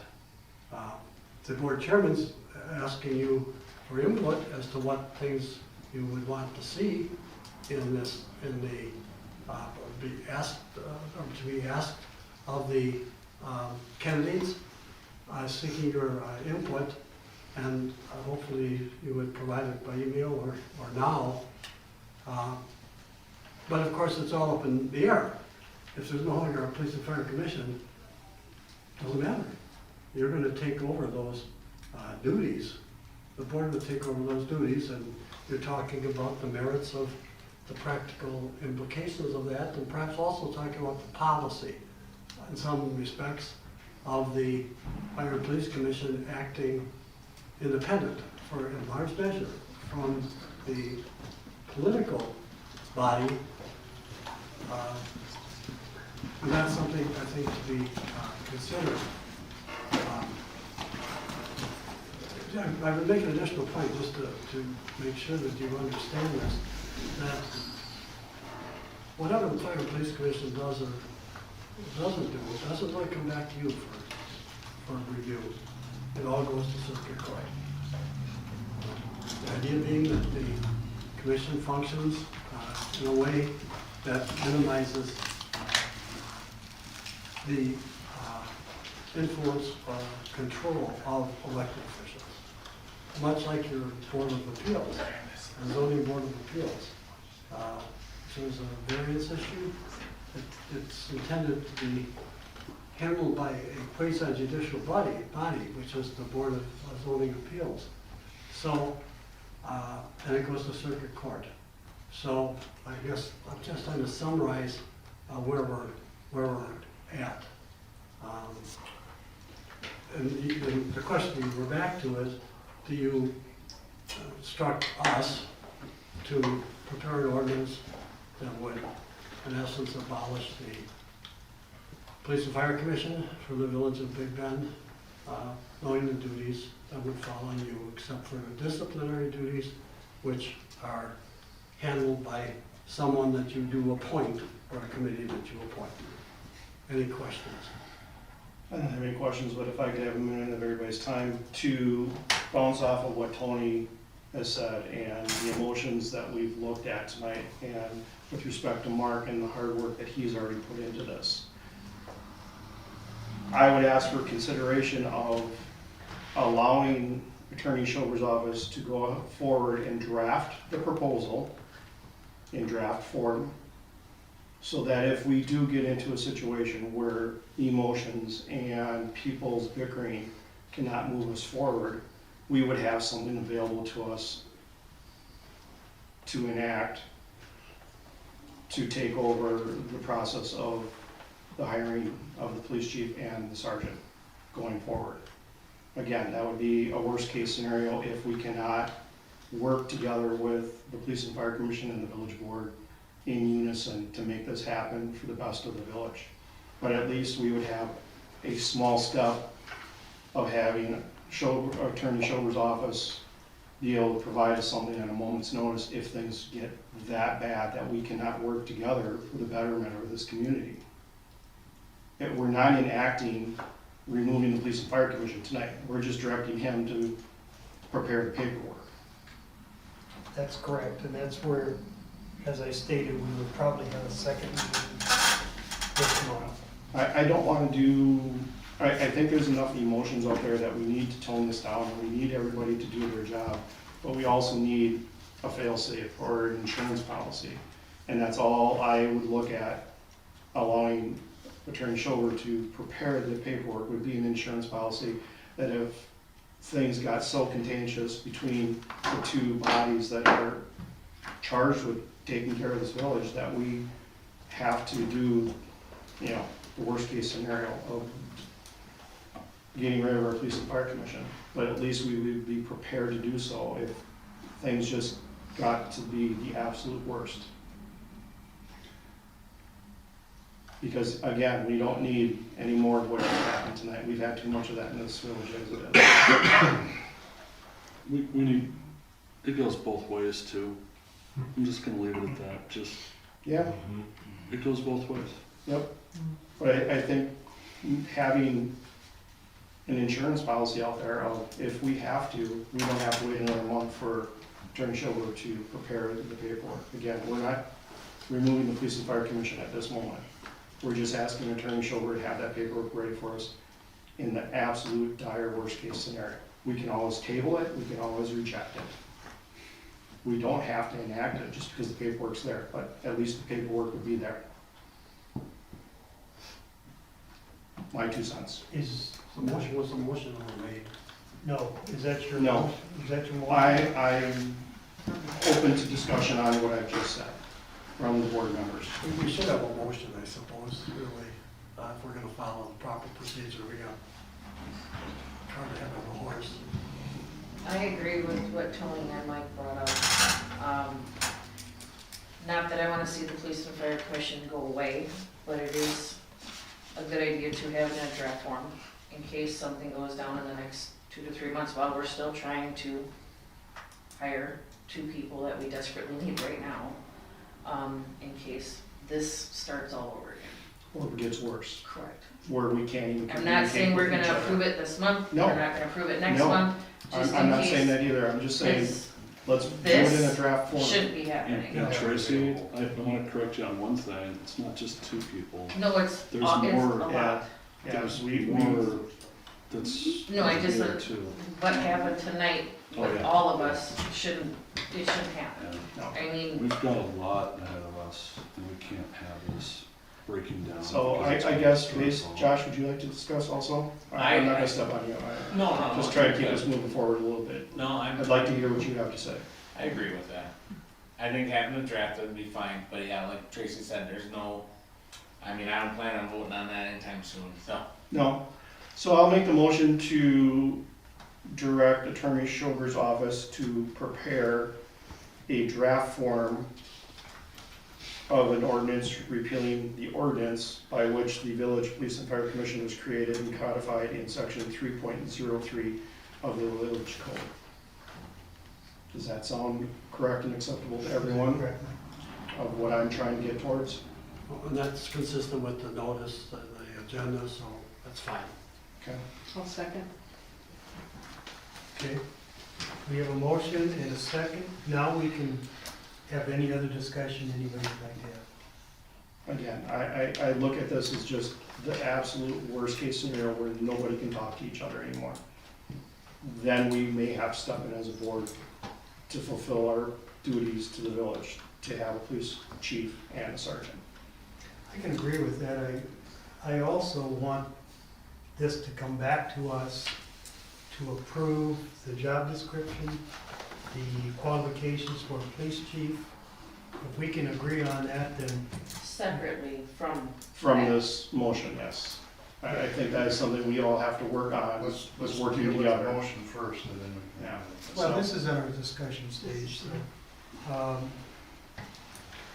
you know, if we can come back with that, it may take and change some minds. I mean, job descriptions, minimum requirements. We just have to work on working together right now. I agree with that, because this, you know. Everybody I'd like in to this see out village of has to hand work because I together on want this at people to this point. speak. We We can't could keep shut going it down this down, path. we could have shut this down much earlier, but I like to hear people's comments, good or bad, I guess. But, you know, so I apologize for letting it going on. Can I ask real quick, how many police officers will we have left on the department after Jamie leaves on the field? One full-time. One full-time. One full-time. Scott is full-time. And 8. And how many part-timers? How many part-timers do we have, Jamie? 8. 9. 9, I believe. 9 part-timers. And some of those don't work a lot of hours. Oh, with the detective. The part-time is just the Yeah. it's included in the night. Right. Right. The part is included in the night. Yeah, right. Right. Yeah. And one Scott. Any other comments? Thank you. We'll call the vote to, we'll call it to vote on the motion. All in favor? Aye. Against? No? Where did you vote in? I said aye. Aye, you aye, okay. Any opposed? Okay, it passes. Mark, could you please work with us to get an idea of how we're gonna proceed forward as of January 1st? I don't know what you're asking me, Mike. How are we gonna cover our shifts to provide police in the village with one full-time officer and 8 or 9 part-time officers? that would be up to the police department. Okay. I don't do, I mean, honest with Okay, you, no, I don't that's determine not something anybody's that hours. you guys And can fire and do. police has nothing to do with Okay. hours. And you will accept emails as to ideas of what us as board members would like to see? Please, I've asked for that. Absolutely. I've I've asked never, for this that. is the first I've heard it. I've not heard it up to this point, I've asked tonight. for it. Okay, so, all right, thank you. Can I ask a question? And just one more. Jeff, as personnel committee chairman, can we get together with Jamie very soon to get an understanding how we're going to move forward after January 1st to provide police services to our village? I think we have a meeting set for the 20th. Correct. Is that right? Pending on Would that work for you? budget. For which day? The 20th? 20th, 20th, and what time? at 10 o'clock? Yeah, if it's during the week, I'll be here, yeah. Yes, I think it's a Wednesday. Okay, so let's Yeah, let's set that up. Can we add that to our agenda, please? I will put it on. Thank you. And that will be with session, with place, or with finance and personnel, so anybody's welcome to come if they want. Again, Jamie, just looking how we're going to What get your this going thoughts are forward. for Yeah. next month or so? I'm sure you got some ideas, and we would just like to hear them if there's anything we need Yeah, to and- work to make them work, Yeah. so we can get ahead of the game a little bit. Normally we start getting availability right around this time of the month and then put on a schedule towards the end of the month, once we figure out everybody's stuff. So Okay. I can start working on that. I wasn't sure if there would be somebody taking my place before the end of the month, but in lieu of that, I can start working on that as well. I think it's gonna be yours to start with. Okay. Yeah, I can start working on getting that all filled out. I mean, can we Thank schedule you, I a meeting appreciate it. earlier than the 20th? What's that? Can we schedule a meeting earlier than the 20th? Well, then would that give you time to? Or would you prefer to have the Be time? beneficial for you? Yeah, well, I probably wouldn't go earlier than maybe like mid next week, just, but yeah, I should. I can meet the 13th if necessary, to talk with Sergeant Major. Yeah, 13th would work for me. That's if we want to get together. Check our availability. Yeah, I can't do the 13th. 12, Unless it's in the morning. Well, I think we talked about 10 o'clock. Yeah, as long as we're. I done- can't do 12 in the morning. As long as we're done before noon. I cannot do 12 in the morning. 13th I can do, 14th I can do, 15th I I have can to check, so send out the request. What day are we looking at? 13th? 13th, For what time? 10 o'clock. I would be okay with that as long as we're done. 13th is okay. Jamie? Jamie, what do you- 13th, 10 o'clock? 14th? Sure, that'll work. Either one. I'm here Monday, Friday. I did take off tomorrow, but I'm usually. I mean, we're just trying to make it more convenient for you, or, you know, if you need to check your assignments or whatever. Which one would work I better for you? scheduled, because I knew of the amount of work I have to do admin wise, I've scheduled somebody for the road during the days. So barring something unforeseen, I shouldn't have any problem as long as, during the day, during the week. And are you scheduling, or we can talk about this at the personnel committee too, are you scheduling somebody to be in charge when you're not here? Usually, I'm always available by phone, other than like when I went to Florida and I had Jamie being, but otherwise, I'm not that far away and I can come in if needed. Does that fall down to our next in line as far as? No, I would say I'd still be, because even when I was second, I was still the primary person to be contacted should there be something wrong. So, since, when I'm not here, I'm still being called. Since I've taken the job as sergeant, I'm called 24/7 every day of the week, so it still rests on me. Okay, so we'll look at those dates and we'll, Kelly will send it out and then we can get back together and go from there. I thought we decided the 13th. I think we Well, decided They the 13th. decided the 13th. Yeah, we're gonna have everybody check that too, so. Excuse me, Should be Jeff, good. can I get a clarification? And I'm doing this for a reason. Who, can we name somebody that's gonna be in charge until we hire a chief? Because I've worked in places where they says, Craig, you're in charge, and there was battle going on because this other guy thought he should be in charge. So I think we need to name somebody that's, is it gonna be Scott or whatever, who's gonna be the boss until we get a chief. Well, that's what I suggest, so we can get ourselves in trouble. To not name anyone as an interim, but always take next in line. So Because other communities have been sued, and they basically have lost the suits or they have settled out of court. And we don't want to go through that. No, but you need somebody in charge. It's just like when Technically, the Police and Fire Commission is going to have to determine that. So we're gonna determine who's in charge, temporarily in charge. Is that right? You can, yes. That's what's supposed to happen. Okay. I just wanted to clarify that because I didn't want to see any internal issues that I know would probably happen if you had. With Fire and Police Commission determine who. It's really their job. The only thing I can caution again is it's best to go next in line so you don't get into trouble if you name somebody else. Correct. And that's what I've been trying to say, because the odds of losing that